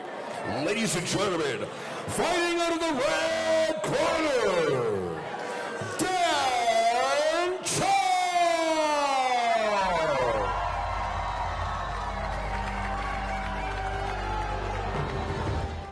Great coaches, great fighters, and I mean, not in this event in particularly, but we've seen Dan fight before in the Trinity and Destiny events in the past, compete in some of the local no-gi matches, so he's definitely a familiar face to the local fight scene here. Yeah, I've actually had the opportunity to train with Dan many times over at Gracie Technics and when he cross-trains at Hawaii Elite MMA sometimes. What kind of fighter is he? Tough. More of a jiu-jitsu-based guy, but definitely I think he'll look to take this fight to the ground. We'll see, though. We'll see. He might be changing it up. I know that he's been training over with Ivan Flores at Legacy Muay Thai and Gracie Jiu-Jitsu, and great striking program over there. But I know that usually Dan is more of a ground guy, but one thing that strikes me about Dan is he's tough as nails. I mean, that guy takes shots and keeps on coming. And so I'm excited to see him here today and see what he brings in here with his new camp. No, I'm super excited to see what he has to bring too. Myself, I used to train with Dan all the time when I first moved here, and I started training MMA over at Hybrid House. And like you said, I mean, nothing else bad to say about the man. He's tough as nails. He takes hits, he keeps going. He's never unmotivated. Yes. He always has that spark going for him. And now, for the people watching that don't know all the rules, these fights are now amateur MMA, so they're going to be 3 rounds, 1 minute longer than our previous kickboxing matches. So we're going to see that big cardio difference in our fighters from that adrenaline dump we were talking about earlier. Yes, and also a reminder for the viewers, there are no grounded elbows, so they're not allowed to throw any elbows once the fight hits the ground, only standing. Yeah. No grounded elbows, no grounded knees or kicks. Yes. All right, here comes But they Dan did just Chow. recently change the rule for the grounded fighter. You are now no longer grounded unless your forearms or wrists are touching the ground. Yes, that's right. So you could be on all 4 and get kicked in the side of the head, and you know you were just SOL. Right, that's fair game. Yep, they both look amped and ready to go. This looks like it's going to be exciting. That will consist of 3-minute rounds, and a man in charge of the action. As soon as the round begins, very intense stare down. Yeah, very intense. A lot of energy coming from both sides. Dan's first time fighting in a few years. I'm not too familiar with it. Round 1. Oh. Nai Straight Hasegawa action. coming out strong. Wasted no time. Right hand over the top. Straight to it. Dan Chow looking for a clinch here. Working against the fence is Dan Chow. Dan Chow smothering him against the fence, trying to get that control. Both of them are just swinging hard. Trying to work in some wrestling here. Looks like Dan Chow might be. Yeah, he's got double unders already. Yeah, good position here for Dan Chow. Let's see if he can do something with I it. don't know if he knows too much about the ground and fence game. We're going to find out. Good knees and elbows standing. Dan Chow looking for a snap down. Yeah. Oh, shot here by Nai Hasegawa. Good Dan defense. Chow defending well. Yep. Yeah, great defense. Shot defense. Wiped him right out, followed up with the knee.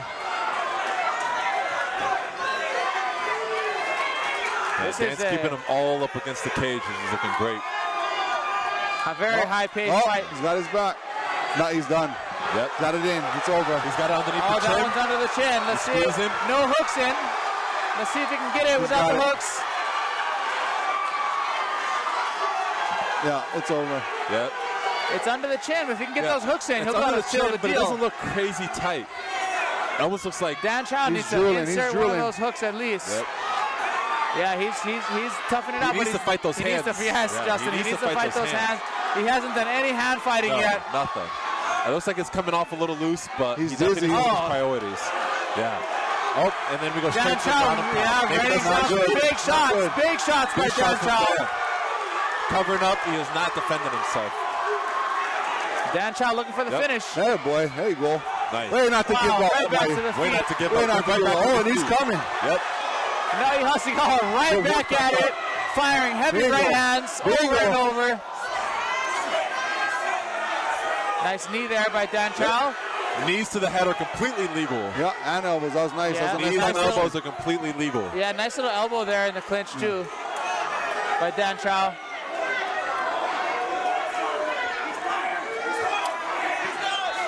Man, Hasegawa just whips that right hand, doesn't he? Bad intentions every time. Yeah. Dirty boxing at its finest right now. Yep. Oh, nice knee there by Chow. Yeah, Dan is controlling this clinch position ever since the get up. Another good knee there by Chow.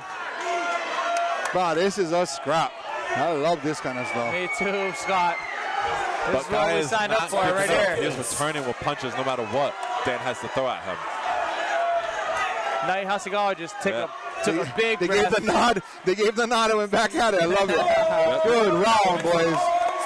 Woo! Amazing round. Good round. Good round. Action-packed round. MMA bout of the evening. Ladies and gentlemen, thank you so much for joining us out here once again when X1 World Events presents X1 Battle at the Barracks. I'd like to say thank you all so much for coming out to support your local fighter. And thank you all so much to all of our sponsors coming out here tonight. Thank you to the 604 Ale House. Thank you to the Infinity Life Center. Thank you to Loyalty Clothing. Thank you to Deep Heidi. Thank you so much to the Pipeline Smoke Shop.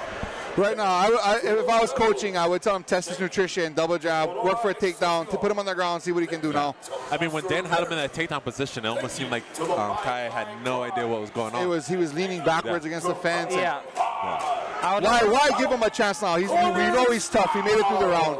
Yeah, and you know, Dan Chow has Shaden Little here in his corner.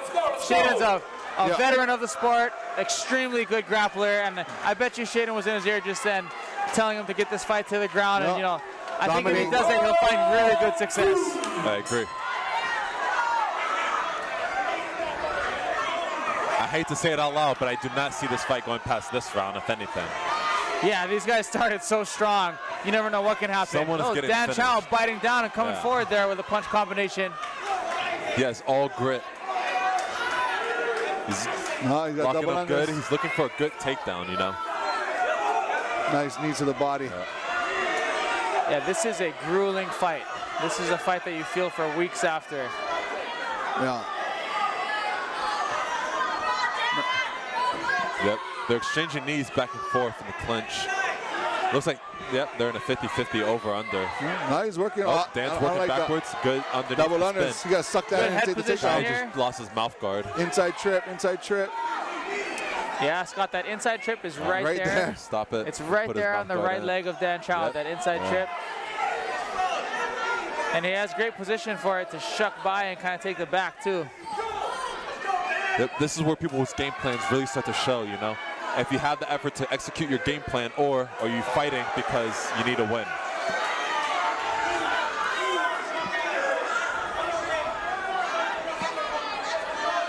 And the game plan Dan seems to be sticking with is, you know, controlling the wrestling, controlling the clinch against the cage, holding him there, catching his breath, and then teeing off when he breaks off. Man, if one of those right hands land, though, that could, he's throwing them. He's throwing them. That could be trouble for anyone. He's throwing those things with some bad The intentions. inside trip is there again. Anytime he's leaning back against that fence like that.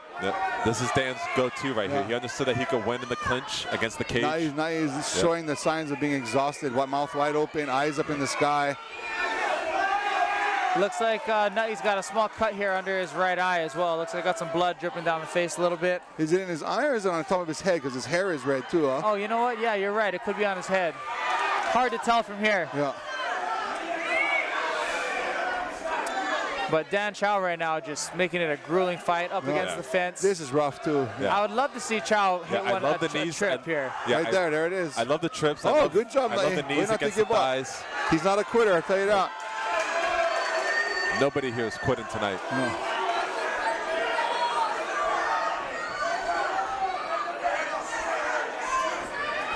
Oh boy, here they come again. Heavy. Yeah, Nutty Hasegawa is just looking for that big shot. Yeah, his elbow is higher than his head when he's throwing that right hand. He loads that thing up. He puts it up in the air. He lets you know it's coming. Oh, there it was. Right to the mouth. It's not good. Right Stuck against the fence. Big ground and pound from on top. Posture high. Get out of there, Nutty. 10 seconds. Oh, he pinned one arm. No. Heavy shots from on top. 2, 3, 4. Good job. Was that time or was it Time. It's time. Up. Gotta get up. And that is a bad sign. Yes, it is. Come on, guys. Whether it was time or not. Now that being said, I'm an amateur coach, and my guy couldn't get off the ground. What's wrong with putting the towel in? At that point, I don't think there is anything wrong with it, Scott. You got to protect the fighter, and I guess he could have thought that the fight was over, but either way, you got to stand up right away. Yeah, you gotta protect the boys. You know what I mean? And that's the only thing I don't like about having fighters cornering fighters. I always feel there should be a coach, somebody that's been done for a long time that has the mindset to stop the fight when it needs to be stopped. And to protect the fighter, yes. Yeah, I agree, Scott. I agree. But, going into the third round, assuming it goes to a third round here, I would love to see Dan Chow secure a takedown like that early. Fast. Because he went right to the mount and started landing ground and pound. I mean, he had his way with it. There's no reason to carry this fight off. But you know how it is. Sometimes guys are like, fuck, I enjoy damage too, right? So. Yeah. Also, all three of us have also been in this third round, and we know exactly what it's like to stand there and be like, fuck, I still have to go with you. In your case, it was both of your cases, you have to go 5 more minutes. Yeah. 5 minutes is a long time. 3 minutes is a long time. Big right hand by Nutty Hasegawa, 2 in a row, and a third. Yeah, that's right. Those things doesn't make sense to give him a chance. Yep. Straight to the action. No cardio to waste here. I love it. Okay, let's see if Dan Chow can land another takedown here. Yeah, he's going for it. Nutty Hasegawa's trying to defend it, but let's see if he can successfully ward off the takedown. He's sprawling him out. He's doing a good job sprawling out here. He's on top. Nice job by Nutty Hasegawa. What if he's a sleeper, huh? Yeah, I was going to say, it doesn't seem like Nutty has any excitement about getting this takedown. He seems very lethargic about getting this takedown and trying to secure it. It's going to be tough in this position here. He's all fully sprawled out. Yeah. Oh, he's on the back right when I said that, Justin. The tides have changed again. Third round, both tired, both are taking big hits. Hey, at least he's thinking. He's trying to get sweeps. Yeah. He's trying to lock up that leg.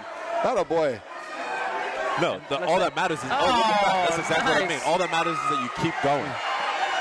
Sooner or later, something's going to happen for you, Dan might be able to catch his breath here. He's in an extremely dangerous position, but it's definitely not where you want to be on your butt. Whether if you're winning or not. But in a close fight, you don't want to be sitting here. This is not where you want to be. In only 3 minutes, If Dan wants to win this fight, he needs to get up and secure it, and then vice versa the other way around. Right. Usually if someone's on top, it's pretty clear who's winning a fight in most cases. Nice scramble. Nice scramble there by Nutty Hasegawa. Great job. And right to almost to the mount. Looking for the... Oh! No, another chin. It's in.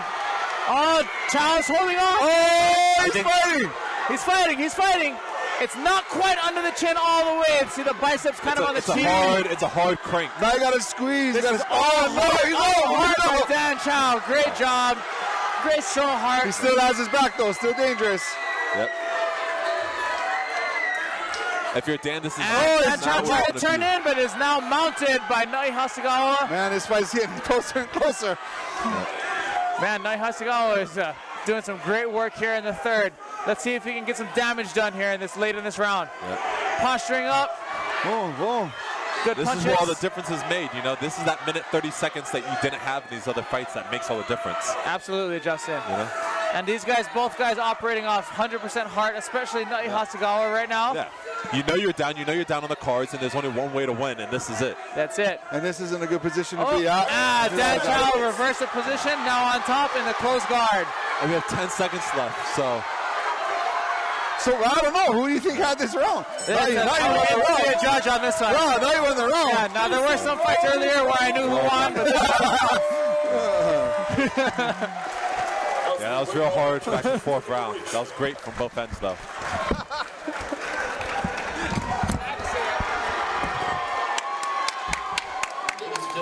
So much for joining us out here once again. Hope you guys are having a good time. If you're having a good time, let me hear you scream!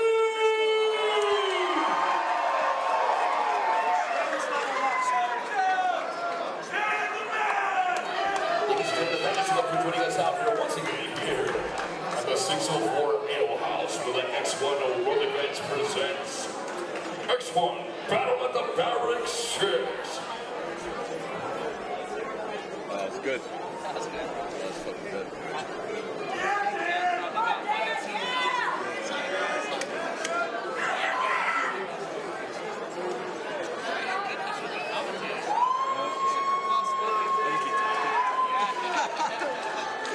Maybe out here talking shit.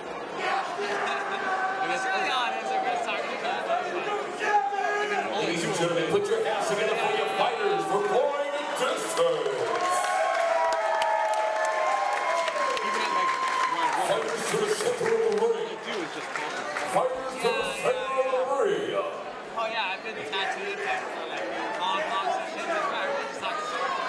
sessions. Ladies and gentlemen, after careful deliberation by the judges, our winner of this bout, due to a unanimous decision, fighting out of the red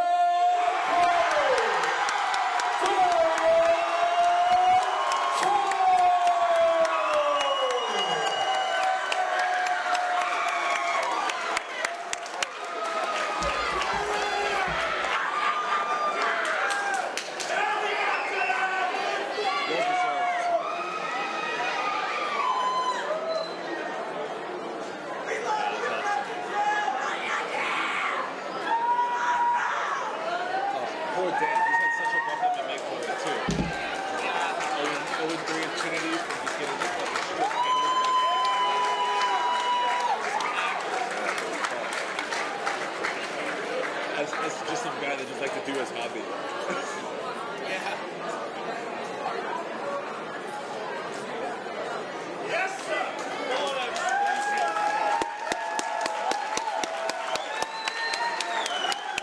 Ladies and gentlemen, I'm here with your winner, Dan Chow.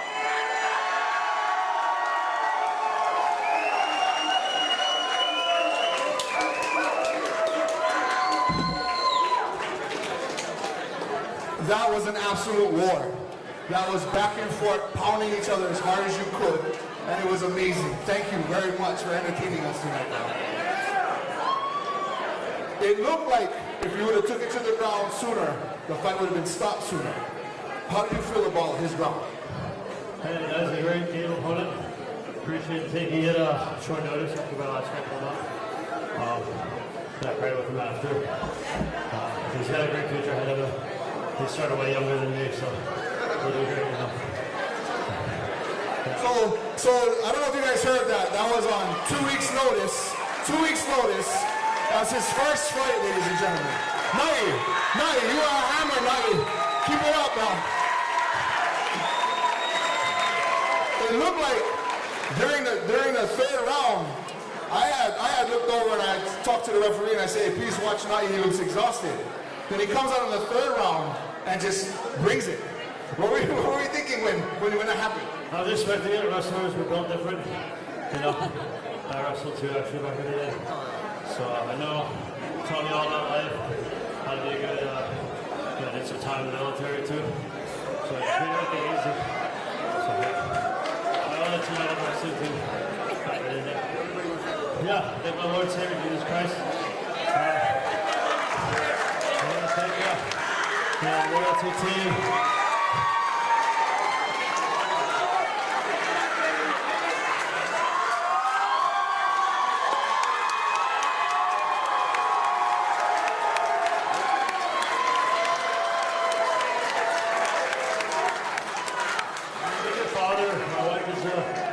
To the military, her students, the University of Hawaii continue to support.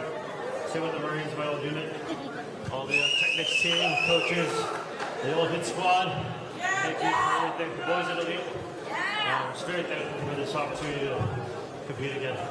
Thank you for joining us. Hey, ladies and gentlemen, I don't know if you heard, but after the fight was over, these two men prayed with each other. America is back, ladies and gentlemen.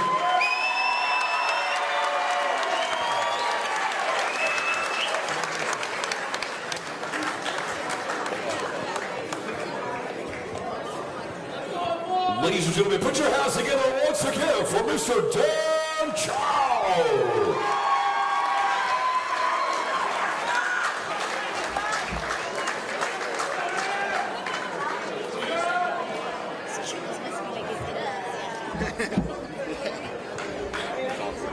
Thank you so much, Mr. Dan Chow. You and your family support and your service for the country. What a great fight. What a great way to start off the MMA. For the night. What a war. Thank you so much for everything. Those guys were all punching. the sacrifices that you made, putting your lives on the line to defend us.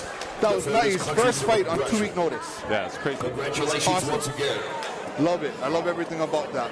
As we move on to the next bout of the evening. Oh, this upcoming fight should be good. I hope it just keeps snowballing. I hope it just gets better and better and better and better. You know what I mean? Wow. Love these kind of nights. Great job, Dan Chow. Yeah, this next fight would be good. I've trained with Taz and I fought Luke. So nice. I know a little bit about both of them. And I think. Where did you fight Luke at? In Maui? No, I fought Luke here over at Destiny. Oh, nice. Last summer. Yeah, late July. Yeah, I believe we fought on the same card, right? I fought kickboxing on that card and you fought Luke. No, that was the one in the parking lot. Yes. That you fought. Yeah, in the parking lot. Yeah. Yes. That's all I remember is seeing that fight before, or right after my fight, and I was like, oh shit. The ear thing was gnarly. I was like, maybe I don't want to do this for a living. MMA bout. No, this was a Destiny.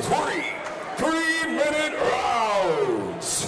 And our first fighter is fighting for Paraestra Maui. Ladies and gentlemen, fighting out of the blue corner, Luke Armistead. Yeah, so I fought him my last, or 2 fights ago at Destiny, at the one that had in the Blaisdell. Yeah. This guy is very tall and lanky, right? Tall, lengthy, Muay Thai style fighter. You know, the fights. I love it. Yeah, he's out coming out to fucking. This is one championship kind of music, huh? As long as I've seen this guy online, and like when I met him in person, you know, even when me and him were fighting, he was dancing to my walk-up song. You know, I was coming out trying to get in the zone, and I see him in the cage grooving to my shit. And I was like, man, this is supposed to be my moment. Looks like a very happy guy. Yeah, but this is the type of energy you need out of fighters, you know what I mean? Carefree, in there, willing to give it, you know, good energy. Yeah, looks like he's here to have fun. Yeah, comes out here for fun and love of the sport. There's nothing more you can really ask for. Yeah, you know, at the end of the day, that's why we got into this, right? For fun. Yeah. Now, it's great to have fun in there, but you also got to be a killer in there too, right? So let's see what we can get out of him once the cage door closes, and we'll see what kind of guy he is once that closes. No, I agree, 100%. You know, it's been almost a little less than a year since the last time. He looks almost serial killer-ish, guys. Almost. You know what's so funny is that his nickname. I'll tell you one after they announce the time. Our next fighter, fighting in his 180. Oh, yeah, he's a tall, rangy guy. MMA What is this, 185, huh? This fighter is fighting for the GNF Academy. Ladies and gentlemen, fighting out of the red corner, Taz Stevenson.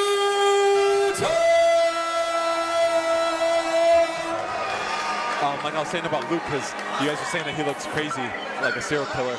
His nickname is the American Psycho. So I guess that's, or I don't know. There was only one American Psycho, and that was Stephen Bonner. Very true. The original. The original. That's a tough American The Psycho. original. Yeah, it's a hard nickname to follow up on, you know. And here he is dancing That's to what I'm saying. Yeah. Taz Stevenson's walkout song. Yeah. And I've been in the gym with Taz Stevenson as well. Big guy, very athletic, and very calm. You're just seeing a totally different demeanor here by Taz Stevenson as he walks out. No, I agree. I've had the privilege to train with Taz. I've never competed against him. But, you know, from what I've seen him in the gym, just like every other fighter here, hard-working, hard-spirited. Yeah. He does a lot of the work with younger athletes and athletic training for different sports. So, you know, he's obviously a super athletic human being. And I guess now we're going to see how he can intertwine it with this fighting after a few years. Yes, yeah, for sure.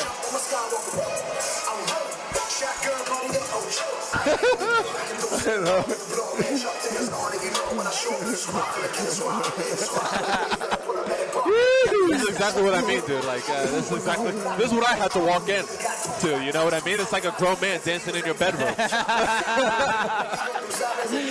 You know, you're trying to stay serious for a fight, and you see this across the cage.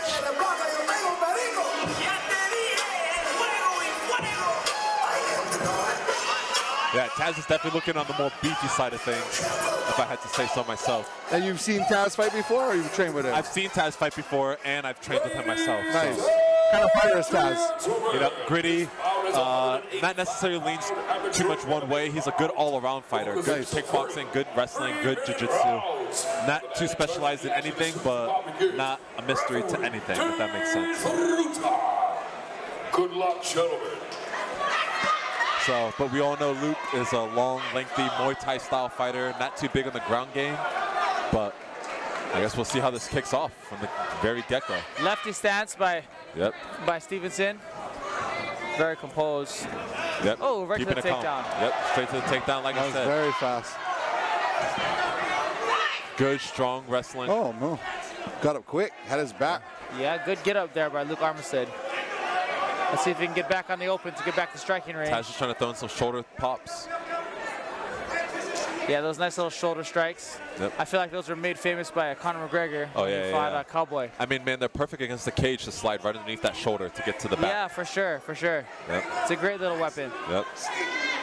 Got him. Oh, grabbing the leg, going for the takedown. Gotta pull that right arm out. There you go. Good takedown there by Stevenson, but Luke Armistead is scrambly. Yep. Luke Armistead kind of trying to come up on a single leg possibly here. Good wrestling from both sides, good defense, good offense. Oh, Luke just ate a straight two right down short the little right hand. Yeah, short little right hand. Good pressure, good pressure by Taz. Yeah. Yeah, this from the very get-go. Oh, watch that arm bar. Looks like Armistead is looking for an armbar or triangle here off the fence. Looks like you can get them both, huh? He's got those long legs. He might be able to sneak those over the top. And Stevenson, good job passing over there. Yep, there we go. Some good ground and pound. I never quite understand why people take so long to throw strikes on the ground. I understand you want your position, but you're not going to get there without hits.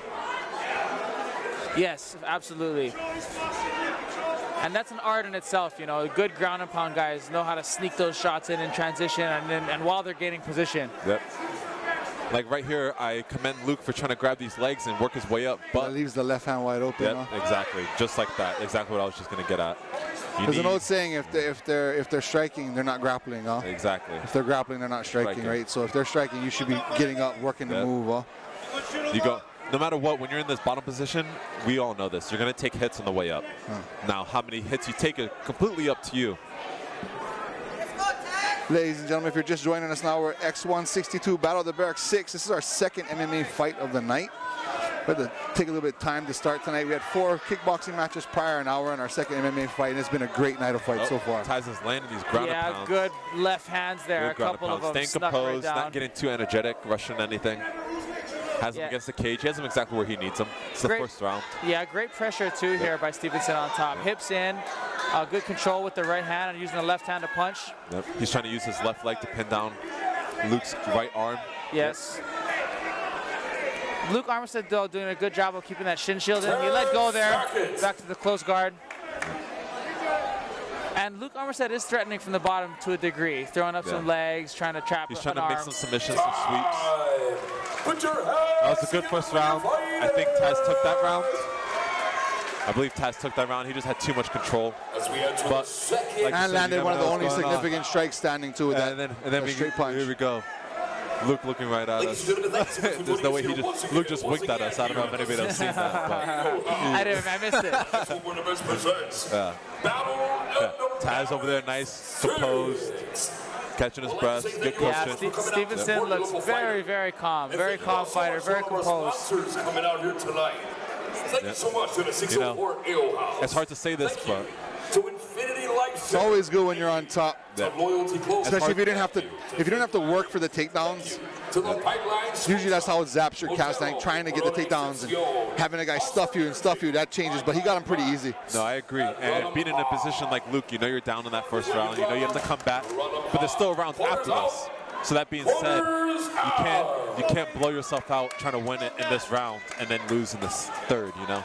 So when you're down in that first round, it's very mentally exhausting to like decide whether if you're gonna give it all and try to finish it or you're gonna thug it out and try to win the next 2. Right back Straight to back the down to takedown. down. Caught his kick. Yep.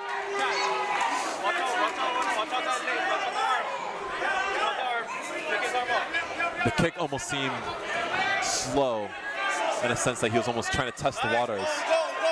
Oh. Yeah, sit down. Taz Stevenson looking to land some more ground upon here on top or possibly pass to a more dominant position. I mean, he has him in a great position up in the corner of the cage.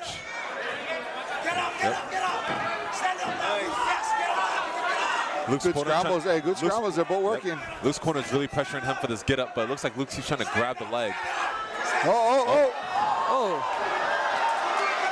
That was a scramble. There was nothing illegal about that. It wasn't really a strike. Kind of just hit him in the scramble there with a shin or a knee. Maybe. Very unfortunate. The head and arm. Head and arm here. It's over.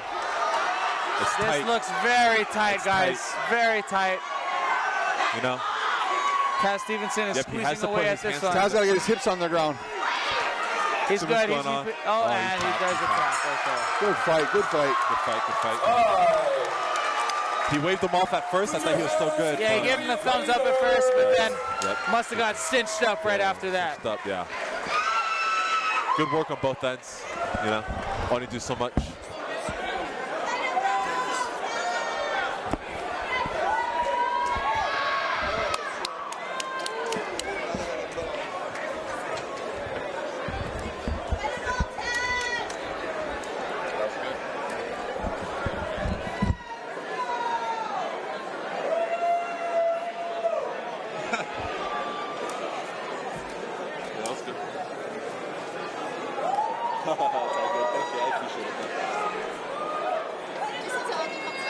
No, I'm personally fine, but I just should. Yeah, I'm good. Thank you, though. Ladies and gentlemen, and your winner of this bout at 1 minute, 10 seconds in the second round by way of our triangle, fighting out of the red corner, Taz Stevenson.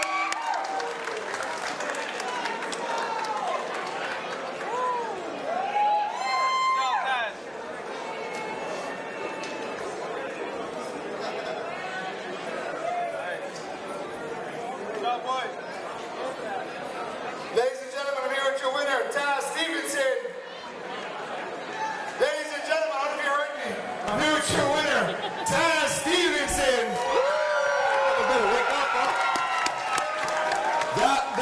dominant performance. Everything was clean. Your strikes were clean. You took him down at will. You ended up taking his neck.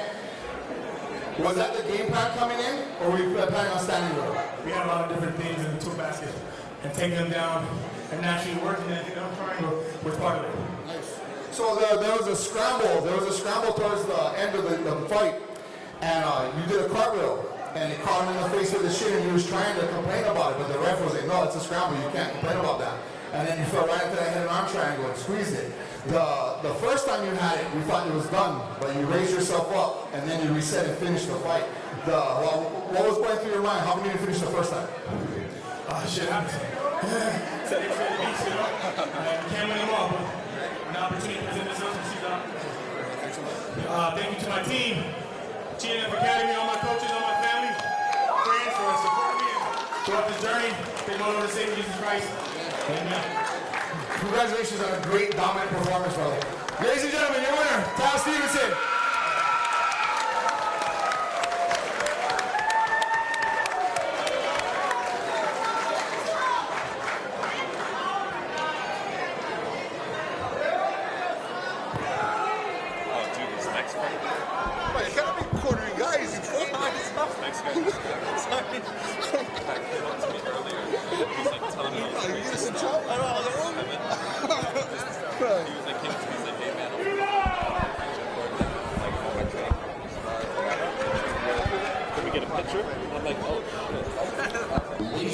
So much for joining us out here once again here at the 604 Ale House.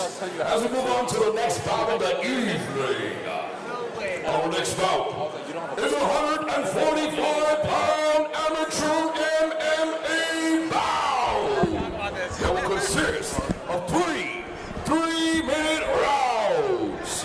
Our first fighter is fighting for Freelance Maui. A lot of Maui boys on this card. 1, 2, 3, 4 fights already. 4 fighters from Maui on this card. Corner, Kevin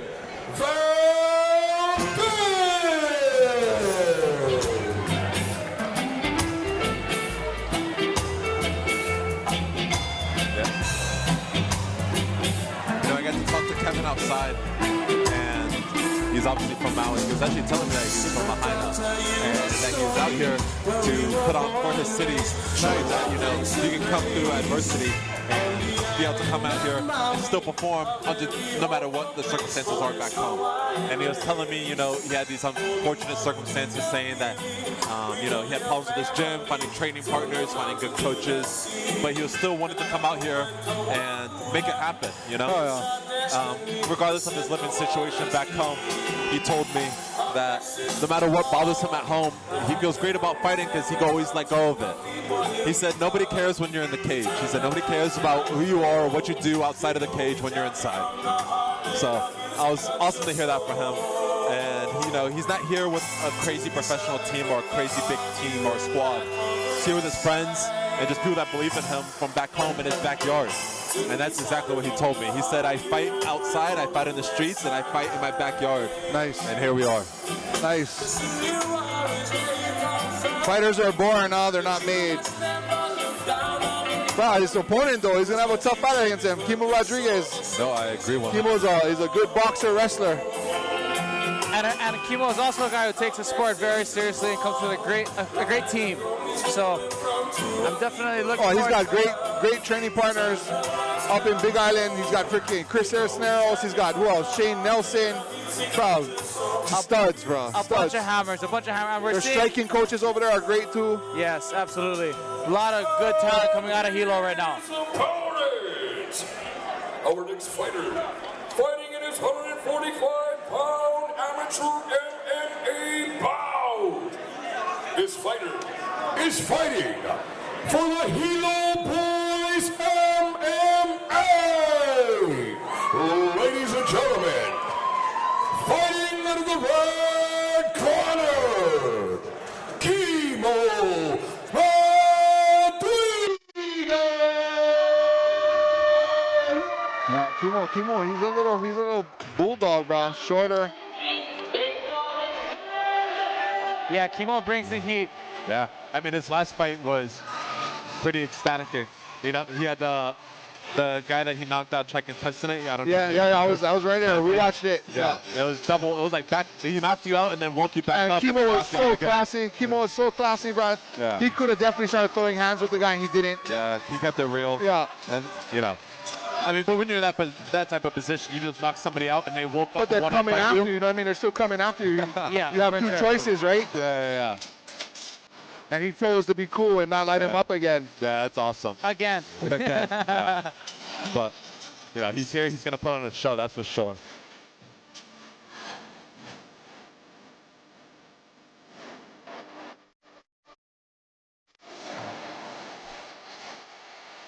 This song is timeless. Yeah.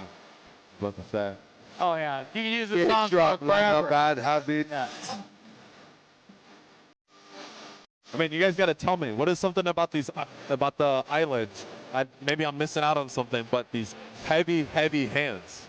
Heavy hands. Heavy overhands, heavy straights, and heavy down the middles. Everything. And it's just all the local fighters who's got them. Yeah, you know, a lot of it too, Justin, is a lot of these guys are more green to the sport. So you'll see them wing a lot, you know, more punches and throw big power bombs. And I think that's part of it. I think the other part of it is just points up the scrap. Yeah, they love to get knocked out. So, I mean, you know. fuck. I mean, they're not missing half of them. So the ones that do land. Yeah, those can do big damage. Yeah, man. See it internationally. Good luck, gentlemen. Yeah, and you just see a different type of an excitement in these local events, you know? Yeah, for sure. Round one. Yeah, look at that. Look at them. Yeah. Everybody is ready. Kevin and Oh, head kick off the bat. Oh, there we go. Kevin Valdez ate that thing, man. Kimo Rodrigues right in the center, and immediately for the takedown on the fence. Let's go.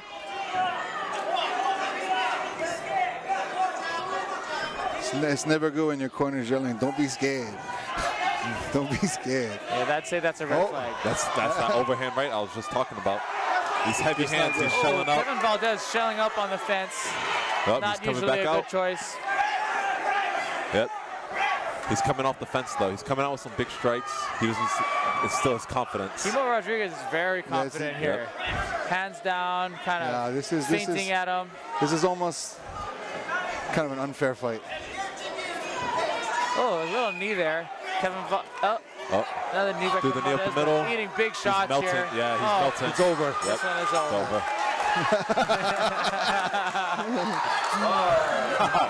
I love the top of the cage action. Never gets old. It looked like two follow-up body shots. It looked like two hard liver shots.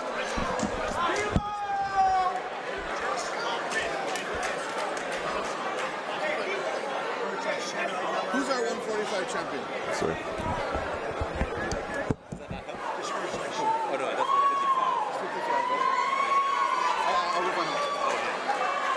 Ladies and gentlemen, put your hands together for your fighters.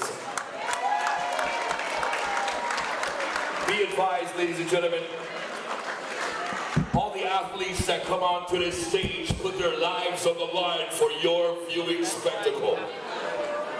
I would like to say thank you so much to all of our fighters coming out here. Thank you for entertaining us. Greatness and appreciation will be showered upon you for the rest of the evening. Think about it. Yeah. You just met him. So you can't really say that. Hard ones.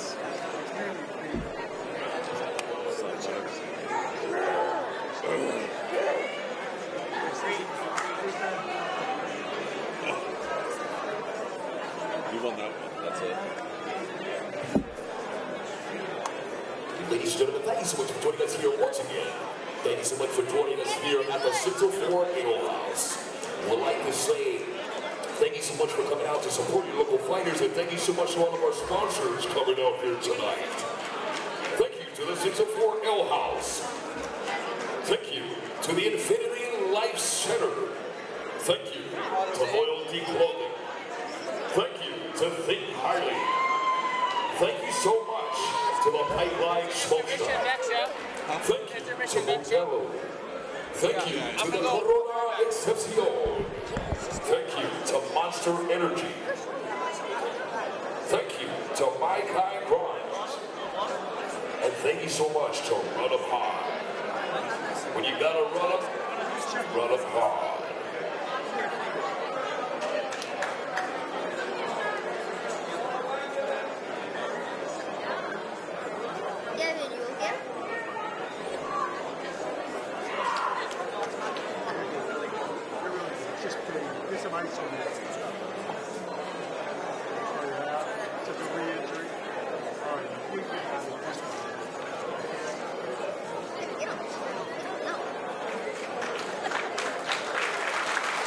Put your hands together for both of your fighters coming out here. Fighter to the center of the ring. Fighter to the center of the ring. Ladies and gentlemen, and your winner of this bout, due to a TKO after 58 seconds in the very first round, fighting out of the red corner, Kimo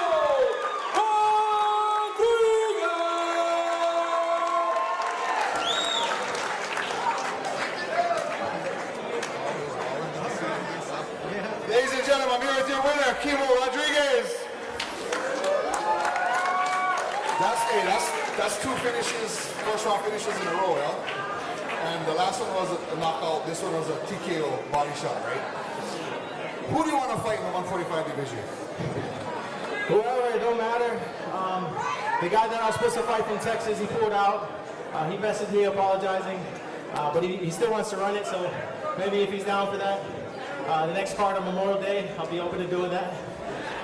Okay, so you came out, you threw hands, and actually you threw a kick to start the fight and landed.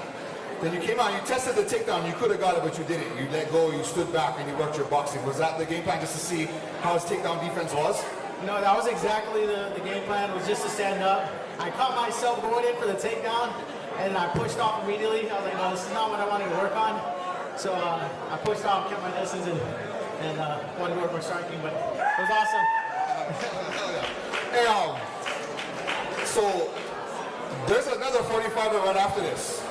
There's another 45er right after this, a match, and another local boy from Kailua.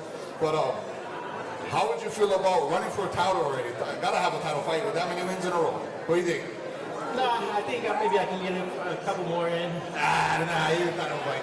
But hey, do you want to thank anybody?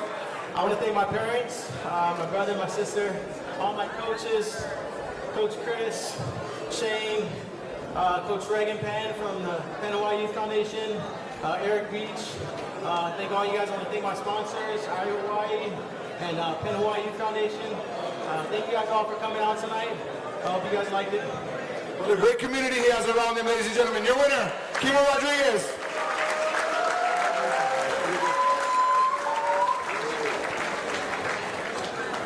Ladies and gentlemen, put your hands together once again for Kimo Rodrigues. Ladies and gentlemen, be advised at this time, we're going to be taking a brief intermission break before they do last call for alcohol and everything like that. We got your co-main event coming up right after the break, guys. So stick around. Thank you so much for joining us out here once again here at the 604. We'd like to say thank you all so much for coming out to support your local fighters. And thank you all so much for all of our sponsors coming out here tonight. Thank you so much to the 604 Ale House. Thank you to Infinity Life Serve. Thank you to Loyalty Clothing. Thank you to Think Highly. Thank you so much to the Pipeline Smoke Shop. Thank you to Corona Excepcion. Thank you to Monster Energy. Thank you to My Kind Grimes. And thank you so much to Run 'em Hard. Because if you're gonna run 'em hard. All right, guys, we're gonna see you right back after a brief intermission.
We always wrestle in music, and all the best artists in the world all come from the wrestling background. Ammy's son, Tiger Town, did something that was unbelievable. He is a 4-time state champion wrestler at 144-pound division. He's 96 and old, and the kid is humble as can be. That being said, Tiger, congratulations on all your achievements so far. We can't wait to watch you in college and hopefully transfer into the MMA division, buddy. Congratulations, Tiger Town, your son.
We enter our next bout. This bout is our co-main event of the evening. This bout is a 145-pound amateur MMA bout that will consist of three-minute rounds. Our first fighter is fighting for the Hit Squad MMA, Gracie Kailua. Ladies and gentlemen, fighting out of the blue corner, Jasiah Kamakele.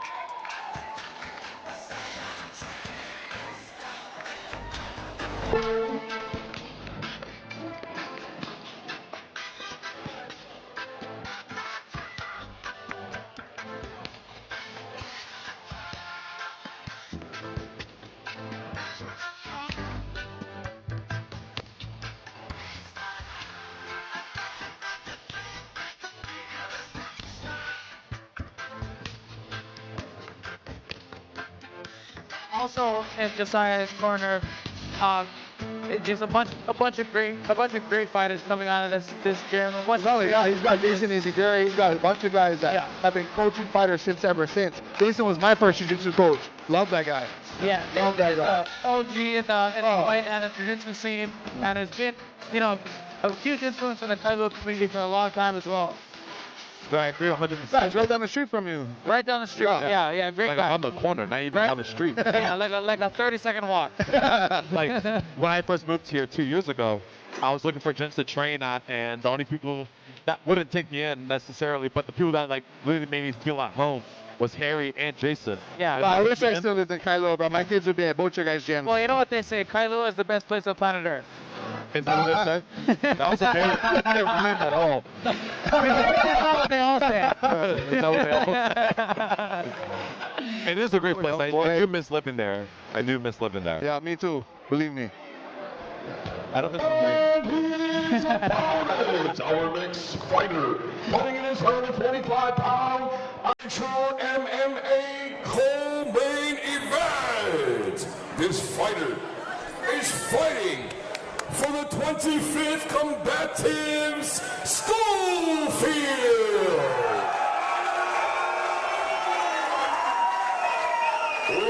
Ladies and gentlemen, our next fighter, fighting in the red corner, Leonard Oshiro.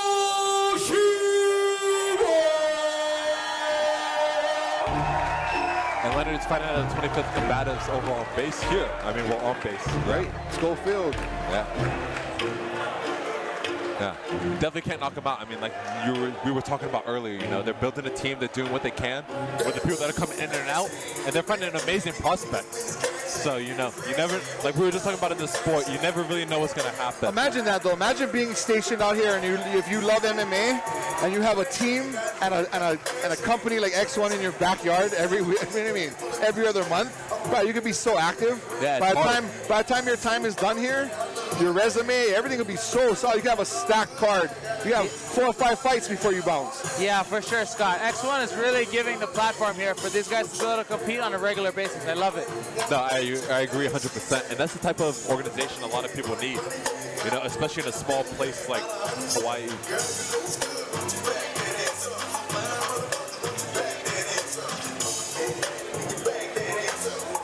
This is going to be an amazing fight. And like you were just saying, this is a 145 fight. The winner of this fight should be facing Kimo. Yeah. I think so. It only makes sense. I already reached out to Kamale Hassett and told him, what's up, bro? Do you want to fight at 45? He's like, yeah. I said, I got a guy for you. Well, I know Kamale's game. Yeah. I know Jasiah's game. And if all things end up well, I know Kimo's game. Yeah. So, Kimo won the last fight. Jasiah won the last fight. Leonard has to win this fight, of course. Jasiah Kamakele is small for this weight class. He could easily fight at a smaller weight class. And right now he just likes the weight class and doesn't want to cut weight maybe. So, you know, he could easily come down a weight class though. No, I 100% agree, but you know, young in the game, he's fresh out of high school. Gentlemen, this bout is a 145-pound amateur MMA co-main event of the evening. And the man in charge of the action as soon as the round begins, referee Dean Fruta. Let's go, boys. Yep. Co-main event, ladies and gentlemen, X162. Those Battle of nice the Barracks 6. shorts, I'm not going to lie. Very sparkly. Yeah, nice Fairtech shorts. We got the loyalty shorts over here with the sponsors from Jasiah. Right to the straight to the takedown, takedown. Jasiah Kamakele, not wasting any time on the double leg. None at all. Good takedown defense here by Oshiro early on. Good elbows. Yep. Don't talk to the ref. Yeah. These are the mistakes that people make. You know, don't talk to the ref. Get straight to the action. Yeah. Kamakele working on a single leg against the fence. Switch to a double locked leg. his hands. He got it. He's going to give him for a ride right now. Leonard's giving him his shots. Yeah, Leonard Oshiro looks very strong here. Yeah, he looks strong, comfortable against the cage. I got it. With a takedown defense. Jasiah Kamakele has staying a on his really feet, good staying his wrestling hips. pedigree. Yep. This is where Jasiah is dangerous, though, because he does have jiu-jitsu in his pocket. Yep. And Jasiah has a gas tank that never empties.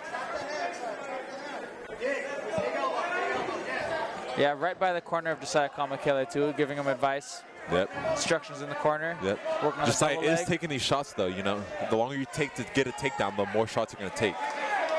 And I'm glad that someone like Leonard is taking advantage of these, because a lot of people will just be defending the takedowns and they don't ever actually strike back. Yeah, Leonard Oshiro is doing a good job of striking in these positions here, and it's you know it sucks a little bit when you're going in for a takedown and you're getting peppered in the head with these little shots. Even if it's not nothing hard, This might be the fight that Jasiah has to work his stand up. Yep. You could be right about that, Scott. We'll see what happens here. All 3, or maybe 2 of Jasiah's fights, I'm sorry, have ended with him finishing. So he's never seen the 3rd round. He's never been fully exposed to what he could do. But both of these men tonight do not seem scared of anything. Yeah, Kamakele working hard for this takedown. Working hard. And there it is, a little trip. Yep. Leonard Oshiro is right back up, though. And that's okay. You know, this is the classic long game. You know, you're working for the takedown. You're grinding him down. It's the first round. At the same time, how do you score this? Because Leonard's landing a lot more strikes than Jasiah is right now. He's just grinding, getting the punches. Yeah. And it's all about what you're looking at as a judge, right? Some judges are looking at those strikes. Some are looking at more of the control and nice grappling. inside trip to double. Yeah, but look, those elbows that every time Jasiah is going in for the takedown, you know, those are points. Jasiah needs to work on his shoulder pressure more. That's right. Those are not fun. No. I would like to see a little bit more head position here by Jasiah Kamakele in these exchanges. See the head position when he can. Make Leonard work, move his head. Yeah. No, but this is a very equal fight. Same height, roughly the same weight.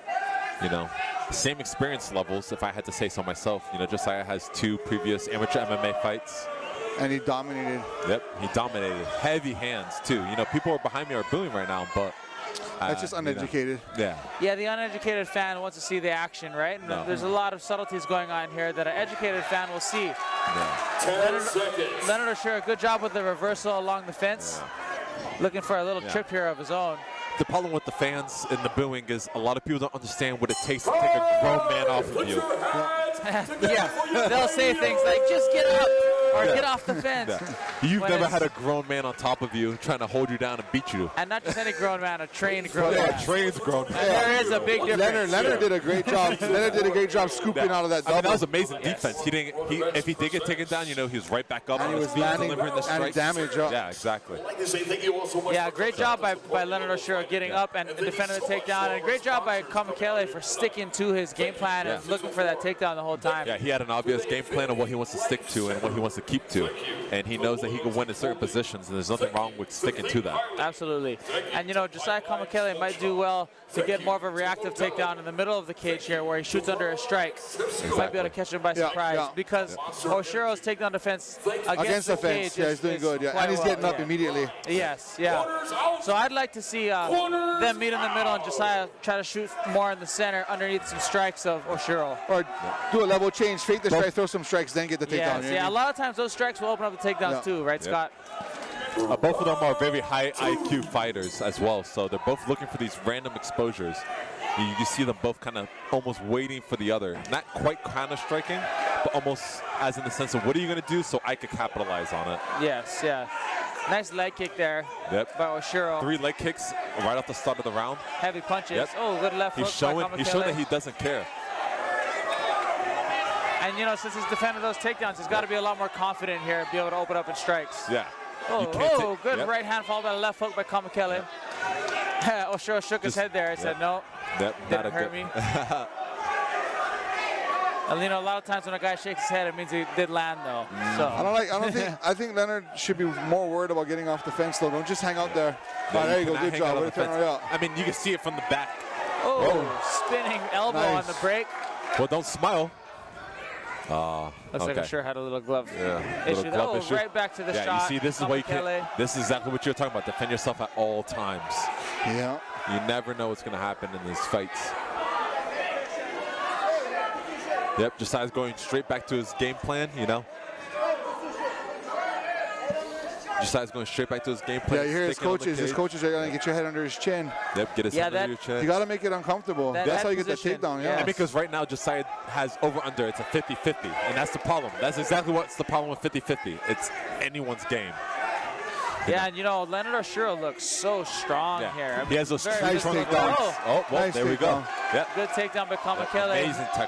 Amazing technique. But Oshiro is working his way back up and climbing the fence, but looks like Kamakele is almost on the mount. Yep. He's looking for a control position, but he honestly, I feel like he has a little bit more grown man strength than Jasiah does right now. No, I agree too. Strength could definitely be a factor, but strength only takes you so far. Nice knee. But obviously, this guy has some good technique too, Oshiro. No, definitely great get-up technique. He studied his opponent. He knew what Jasiah was coming for. Absolutely. And Jasiah's a heavy wrestler, so if he takes you down, you know the only worry you have to worry about is getting back up. Yes, yes. And, you know, Oshiro's doing a good job while he stands back up, not leaving himself vulnerable for chokes or other submissions and things like that. Jasiah's both last opponents were finished by submission by leaving themselves exposed to chokes, facing their back towards Jasiah. You know, getting away from his striking, putting the back towards them, and then getting caught in the rear naked. Yes, yes. 2 times back to back. Yes, yes, that's right. Good knees here in the clinch, and yeah, Oshiro, man, looks very strong again, circling back and putting Kamakele on the fence, looking for a trip of his own possibly here, or a takedown of his own. Yeah. I mean, this is amazing. This is See how Leonard just keeps letting himself get put back on the fence. I don't think that's a good idea. Yeah, I don't agree as well. Kamakele broke off that time. Yeah. But now you have to open up the strike. Good left. There you go. You know? Oh, good follow-up front punches. Yep. Put your hands together for your fighter. That was a solid round. Solid and then here round. we go again with in between the rounds. I don't know who. Both of them sit down. Both of them are staring at each other. Like, look. I don't know who won that round, though. To be honest, that was too close. A tight round. These I mean, are the first tough. 2 rounds were both tight. Yeah, tough to score. And again, it's what the judges I felt are the first round. I felt the first round Leonard won because of the damage. Yeah. No, I agree. Right? But are you looking for control or damage? This is what the judges are looking for. So it's hit or miss. I always go damage. I agree with damage as well, but not everybody has the same standpoint. Yeah, and sometimes it's tough. You're not sure what the judges are quite looking at. Yeah, like when you throw 400 punches and the other person only throws 20. And recently, I've seen that happen. It's craziness. Somehow the person who throws only a few punches gets the win. But you never know. Yeah, you never know. Corners out. That's why I'm always a firm believer that every single card, if it goes to decision, it should always be judge so-and-so scores the fight, so you know who I would love scored to what. see even live scoring. Yeah? You know, with the judge's name and social security number. Right? Social security number. Well, holy shit. These guys are coming out in the 3rd round strong. Leonard Good is low not kicks letting by up. Oshiro. Yeah, that was 3 low kicks from Leonard straight off the bat, not waiting any second.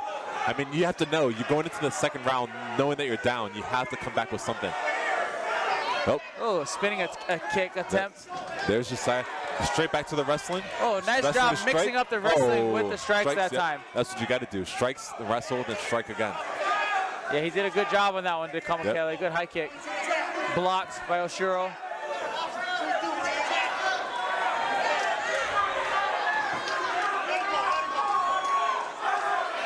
Oh, good short right hand by Kamakele on the fence. Yeah, this is where the cardio starting to come into play. You know, we're halfway through the fight now. Both of the adrenalines are dumped. Now it's just straight pain. Kamakele looks like he's striking a little more and having some success here on the 3rd round. He is having success. He's keeping his foot in the middle. I mean, this is not a one-sided fight by any means on the feet. No, Both not guys, at all. and a great there we go. trip. Look at that. Beautiful trip by Kamakele. There are no up kicks. There are no up kicks. You're allowed to flare your legs. And Kamakele shook his head. He said, no, you can't do that. Yeah. You're allowed to kick to the body, they said in the ref mat. They said in the safety meeting that you're allowed to kick to the body, but not up kicks to the head. And you see, this is exactly the point. You cannot leave yourself defenseless at any point of the fight. You can't stop and talk to the ref either. Yeah. I mean, that was a beautiful sequence by Kamakele getting that trip. That is getting tough the trip, to get. staying his distance, staying comfortable, not too excited, not crushing him. Yeah, and that's what we're talking about with this kid. Great fight IQ all around. Oh, he's out. He's out. I didn't even see what was happening. Good job. Kamakele, another finish. Head and arm. Couldn't see it from this angle.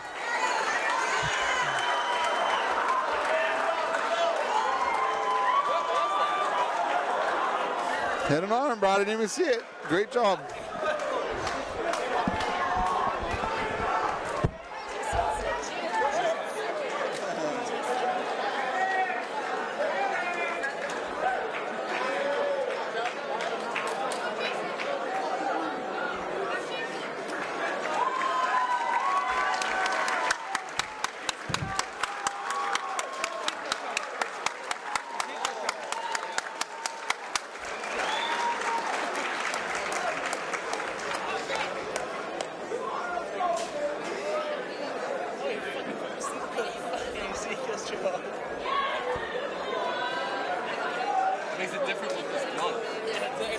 more space to come to like.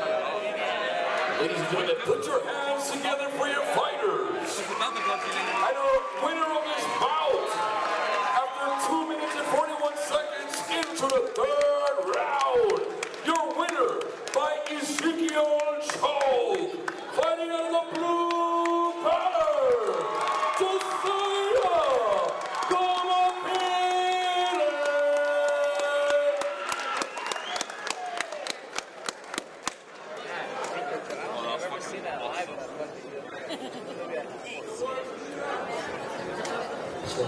We do a quick last call for food. Anybody want food outside? This is your last call. Ladies and gentlemen, I'm here with your winner, Jasiah Kamakele.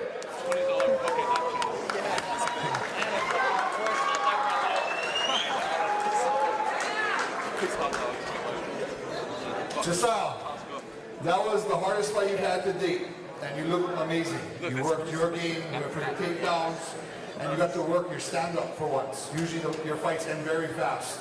All right, how'd you feel in that first round getting to have that much good work? When he stuffed my takedown, I was like, frick. I don't know, I just kept fighting. Holy fuck. Well, ladies and gentlemen, you gotta remember too, Jasiah's only 19 years old. And so, don't forget that. He's still growing, he's getting better every week. This kid loves to fight. I talked with his dad. All he wants to do is fight. That's all he wants to do, and I love it. Right? In the second round, in the first round, if I was judging, you were working, but he was doing more damage. He was landing strikes against you on the fence. He was getting up on the takedowns. He was doing more. So he could have won that first round. Second round, you came out and you changed it up a little bit, put pressure, and we were saying he felt too comfortable against the fence with you, and I felt that was a bad idea. In the third round, you came out, fake takedown, started landing bigger and better strikes. Then when you got him down on the ground, nobody knew what was going on, and next thing you know, the guy was sleeping, right? How did you set up the takedown? I don't remember. I just remember the round. And then he was like that, and then, but I was happy I got him with the Ezekiel choke, because I never really see anyone get that, except for this one guy I watched, so that was cool. Hey, is anybody want to thank? Thank God for everything. Thank you to my family, and my friends, and my coaches, or they're like my family. Yeah. Ladies and gentlemen, the future of Muay MMA, Jasiah Kamakele.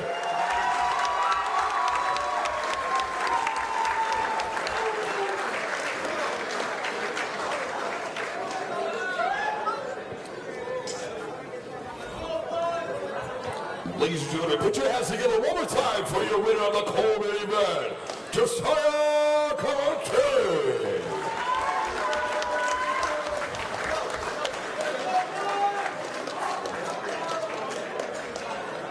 Attention fighters, attention all fighters, be advised, if you want to be on the next X1 fight card, please reach out to Melissa and Jeff on Instagram. Once again, fighters, attention all fighters, if you would like to be featured on the next X1 Road Events fight card, please reach out to Melissa and Jeff on IG. Coming on next, boys, main event of the evening. Bro, how was that finish, bro? That was a sleeper? I don't know what was Didn't even look like he was in a bad position, yo. That was amazing. I don't know what was better, the finish or the interview at the end. But he goes, yeah. I always saw this. I saw this one guy land it, so I was gonna try it, and it worked. Yeah, great job, Jasiah Kamakele again, finding a way to win. That's what it's all about. Oh, I love Hawaii. Yes, let's go. I love it. Oh, hell yeah.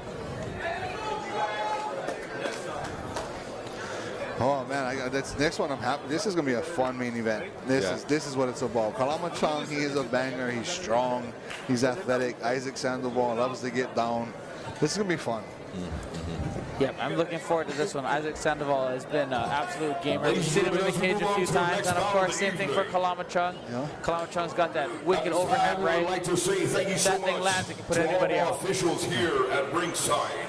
Our judges, Mr. Mike Onzuka, Mr. Jay Antoki, and Mr. Kyle Takao. And let's give it up for our referee, Mr. Dane Furuta. 9 fights in rep tonight. That's crazy, huh? It's a lot of mental stress. It is. Best seat in the house, though.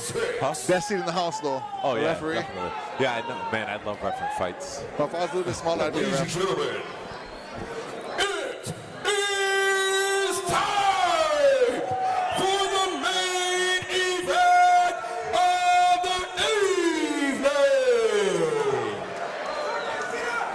Our main event bout is a heavyweight title bout. 265-pound amateur MMA title will consist of 3 3-minute rounds. Our first fighter fighting in the main event tonight is fighting for the hit Squad MMA Gracie Kailua. Ladies and gentlemen, fighting out of the blue corner, Kalama Chung. I'm curious about these walkout songs.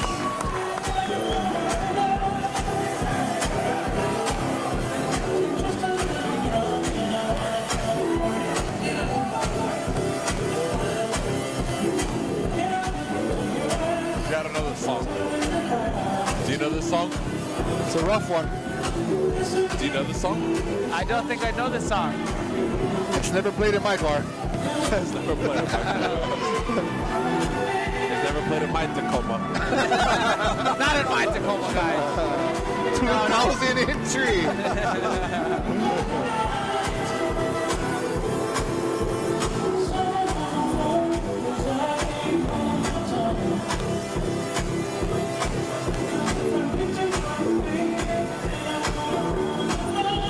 Man, a lot of people really underestimate this feeling right here.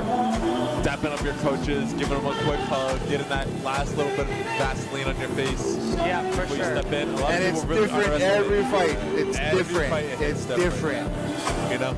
Some fights, everything is going great. Some fights, fucking, you got injured in camp. You just didn't want to say nothing. Yeah, exactly. Yeah, you never know what a fight is really going through. Right, you don't know what's going on. How many times have you seen a guy come in with the flu and just dominate? Yeah. How many times have you seen a guy come in with his parents dying the week of his fight? You know what I mean? It's all different type of circumstances every fight is dealing with. Yeah. You know what I mean? And you know, the fans don't realize that. You know, the regular everyday fan doesn't realize the work and the sacrifice that was put in for these guys just to even show up here on a Saturday night. Yeah, I mean, it's insane. Because, I mean, it's just, this job is just like every other. If you want to be great at it, you got to give up something. right. The guy yelling, "Get up, just get up," or "Body, head," huh? Yeah, knees. It's like telling your plumber, do you have a wrench? And his opponent, our next fighter, fighting in his heavyweight title bout, is fighting for the 25th Combatives Schofield. Ladies and gentlemen, fighting out of the red corner, Issac Sandoval. Here we go again, 25th Combatives. That's what, 1, 2. Only 2 on this card. I like it. I like it. The night is falling. I'll be standing tall with the whole world watching. Nicknamed the Sandman, if you're curious. If you're curious. That's what it says on Instagram, the Sandman. I like it. It's a good nickname. You know?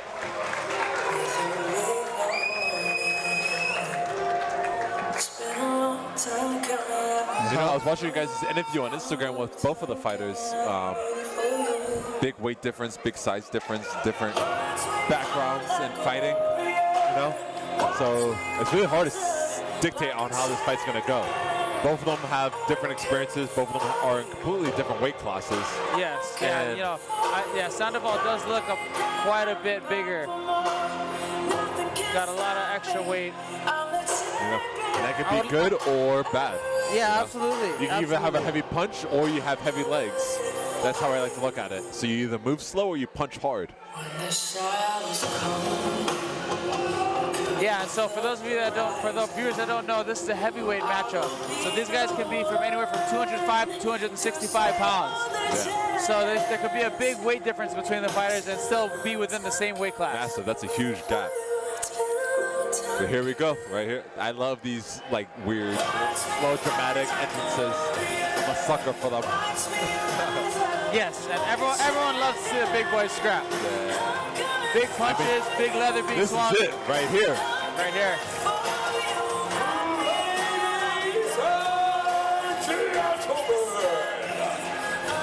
This is a main event of the evening. Here we go. Heavyweight title bout.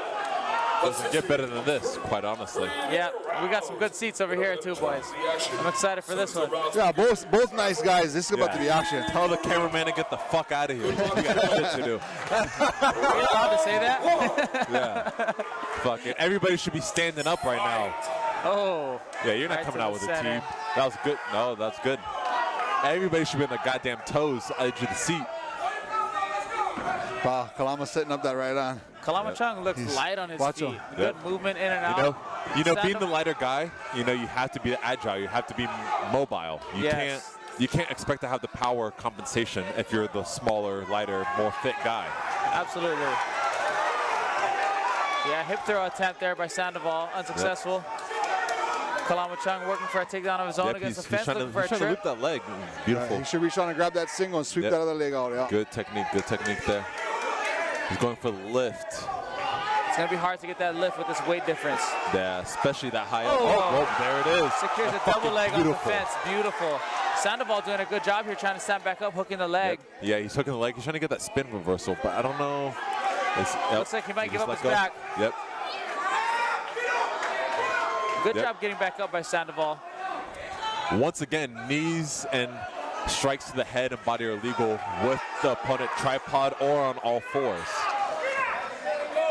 A lot of new viewers might be confused by that. Back in the clinch.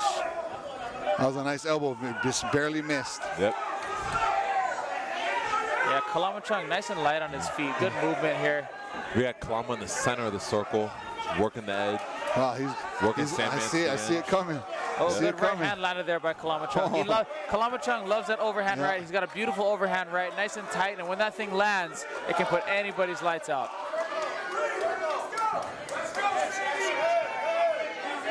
Nice right elbow. Yep, good elbow. Yeah, Great beautiful. knees too. In the clinch, this is where you don't waste time. If you're just hugging each Kalama, other. when he's throwing his strikes, he's breathing. Makes a big difference. Yep, perfect. Little There things like again. that add up. Nothing too crazy. No. You see? It's going to add up really fast. Yep. Kalama's working strong, holding Sandman against the cage. Yep. easing Separates out. right to the right Yep. hand. But notice how Kalama doesn't give up the center position. Yes, yeah, he stays right there on the edge of the center. And I'm going to let you go, but you have to stay on the fence. Oh, caught him. Well, there we go. Now we got Kalama against the fence. Oh, that was that knee looked almost like a low knee, Scott. it did. Well, you know what? I will give benefit of the doubt to Sandman. I do the same thing. I cover the crotch and then go for the knee. Now he can see if he can get tested. He never fought anybody like this before. Yep. Sandman's, both of their hands are very low, but I guess this is what you expect in the heavyweight division. Both low, both floating around the chin. There Nice we go. short right hand. Another good Nice. short Go right to the hand body by after Chow. that, Kalama. Yeah. That was beautiful. Good follow-up. Nice. Hey, good work. Nice. That was Great round, great round. Good work. I think I definitely give the striking advantage to Kalama Chung here. And the takedown. Yes. The one and only takedown they had, right? It was a beautiful takedown. Nice scoop right off the fence, double leg. Straight off the bat, too, that's exactly what you want to see. You want to see who wants to win this the most. Controlling his breathing. Yeah, he's controlling his breathing To too the good. 604 L House. Thank you to the Infinity Life Center. Thank you to Loyalty Clothing. Thank you to Think Highly. Thank you to the Pipeline Smoke Shop. Thank you. Yeah. If I mean, Kalama, this is a heavyweight. if he goes upstairs, down to the body, back upstairs, it's gonna land. Every time he throws, if he's throwing too many at the head, go upstairs, go back down to the body. It's open. It's wide open. I agree 100%, Scott. If you could send that right hand to the body a few times, I think you'll see the hands of Sandoval drop a little bit to open up that headshot. Isaac he's tough, but he's uncomfortable right now. His kicks look really uncomfortable.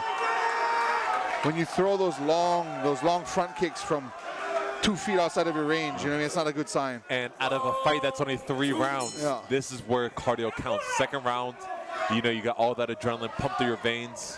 Who's gonna make the most out of it in the second round? Yeah, you know? Sandoval winding up a lot of these kicks, and he tries with a spinning kick there. For a big boy, that was a big move. The fact that he tried it. Good calf kick there by Sandoval.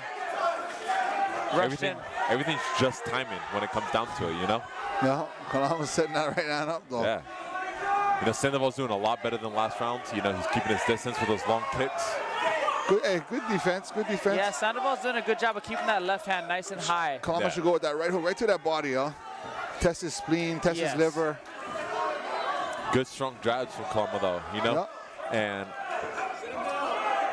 seeing exchanges like this, knees against each other, against the cage, are very, very, 50. Short elbow on the very break. 50-50, that's exactly what I was going with that. You know, you just never know what's gonna follow up with the knee. Look. Catches his breath, keep your distance. Right there, yeah. Nice. That's perfect. Flinch, go to the body. Yeah, that's professional execution. Wait, stay calm, stay perfect. Yep. Circle, hard great circle. Movement. Yeah, great movement. Yeah, I mean, you can't deny the facts. Good overhand, sweats flying both places. Sandoval is knocking him, and Kalama is knocking him right back. Yes, yeah, those punches are making a huge difference here. That right hand finding a home a little bit. Sandoval doing a good job of covering up that left side of his head, though, to not take too much damage. Sandoval looks like he's just missing the discipline. You see his hands keep slowly floating back down. I mean, both of them. This is just the heavyweight division. It is what it is. Right, young heavyweights. Yep. Both of their hands are floating around their chest weight. You know, they're both looking for those big, heavy shots. It's hard too. Sandoval's carrying a lot more weight around his midsection and his chest too, right? So those things add up, huh? Yep. Got him with the rundown, yeah. Exactly. Nice. How do they add up? You know? Kalama's doing great on circling good defense. Way to slip out of it. Try to slip in the elbow. Yeah, great defense by Kalama Chung. Good knee on the break. Good knee. Again. Nice right hand. Nice right hand. Yep. Don't let up. Big right hand. Don't let up. Got some blood on me. He stopped it.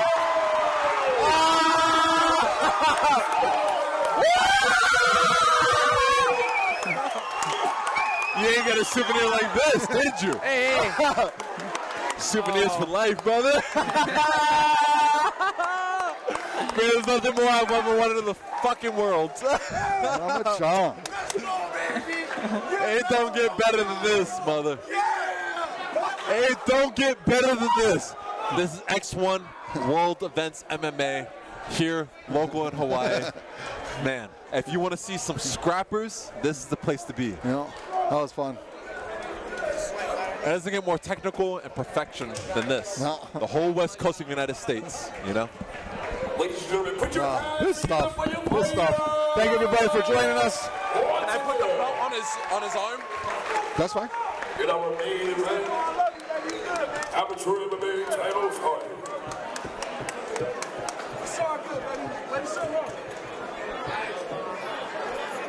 Thank you for joining us tonight, ladies and gentlemen. X162, Battle of the Barracks 6. What a great night. Doctors are checking on Isaac right now, Sandoval, making sure he's okay. He just got caught. He's going to be back stronger than ever. Thank you very much, Isaac, for showing out. Kalama Chung, our new heavyweight champion. That's awesome.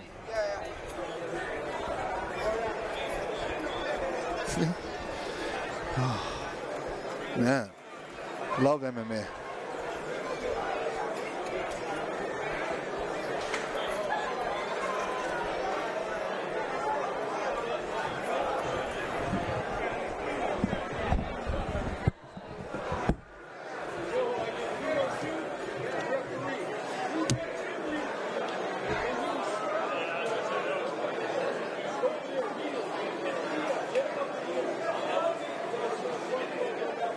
Ladies and gentlemen, thank you so much for joining us here tonight when the X1 World Events presents Battle at the Barracks. I'd like to say thank you all so much for coming out to support your local fighters. And thank you so much to all of our sponsors coming out here tonight. We'd like to say thank you so much to Run 'em Hard. Thank you to My Kind Grinds. Thank you to the Monster Energy. Thank you so much to Corona Excepcion. Thank you to Montero. Thank you to the Pipeline Smoke Shop. Thank you to Think Highly. Thank you so much to Loyalty Clothing. Thank you to the Infinity Life Center. And thank you once again to the 604 Ale House. Ladies and gentlemen, if you guys had a great time tonight, leave it and make some noise for your fighters.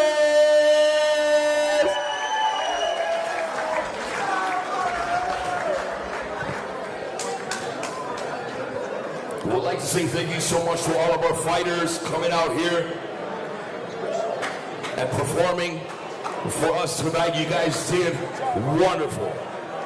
Thank you so much. I don't know about you guys, but for amateur fights, these things look like pros. Fighters to the center of the ring. Ladies and gentlemen, and your winner of this bout, due to a referee stoppage after 2 minutes, 22 seconds in the second round, fighting out of the blue corner, Kalama Chung.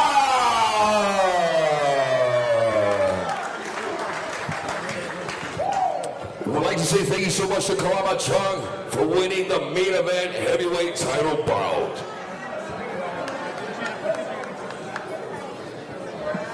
Ladies and gentlemen, I'm here with your new X1 Amateur Heavyweight Champion, Kalama Chung. Kalama, how much you weigh? About 215. Yeah, so you're light heavyweight. You're not a heavyweight. You're a light heavyweight. I'm huffing and puffing like a heavyweight though. But you get heavy hands, so that's a good thing. How did you feel in the first round when you guys were toe-to-toe with each other? How did the weight feel? The weight didn't feel like a problem, but I don't know. I just never felt like I had energy. I don't know what I did wrong leading up to, but I felt a little zapped. Maybe it was because of his strength, but yeah, it didn't feel like too much of a problem. So watching from cage side, again you see setting up the punches. He was blocking a lot in the beginning. He was staying tight. He wasn't being aggressive with his offense, but he was doing a lot of kicking, right? So it looked like you found your timing right midway through the second round. What did you see that he gave you? I guess I was kind of worried about the leg kicks, and I was feinting a lot off of my front foot, so when he was leg kicking, it took me a while to get the timing going, but found it eventually. The elbow that broke his nose, that was on the far side of the cage. You landed on the break. To be honest, I didn't even know which one that was. I just saw his nose was bleeding later on in the fight. I didn't know what did it. You gotta watch it again because it was nice. On the break, you landed the elbow, busted his nose, and he started to back up through the cage. And when you put the pressure, he crumbled. That's a great job by a young heavyweight. Now, I honestly feel you could do both. I think you can go light heavyweight, you can do heavyweight. What do you want to do next? I gotta get better. I gotta get back in the gym and get better. Then we see what Anthem and Uncle Jeff have for me. But I'm willing to fight anybody from heavyweight to 185. Ladies and gentlemen, that's 2 finishes in a row, 2 knockouts for Kalama Chung. Give it up for your new champion, ladies and gentlemen, Kalama Chung.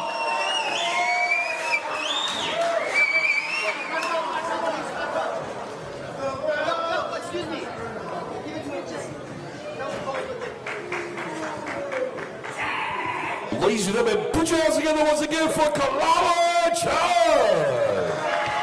our winner of our main event heavyweight title bout, amateur MMA from X1 World Events. Thank you guys so much for coming out and supporting everyone here. Thank you for supporting X1 World Events. Thank you for supporting all your fighters, and thank you so much for supporting the 604.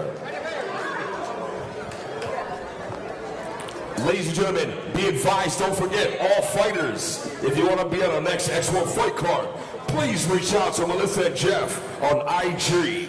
so we can get that happen promptly. We'd like to say thank you so much to all of our officials. We'd like to say thank you so much to all of our commentators. We'd like to say thank you so much to our medical staff. I would like to say thank you so much to our referee. Thank you to all the security for keeping everyone safe. Thank you to the 604 for getting everyone drunk and fed. Thank you so much to our DJs for hooking up the audio. It's one of the best audios we ever had that I can remember. Good job, guys.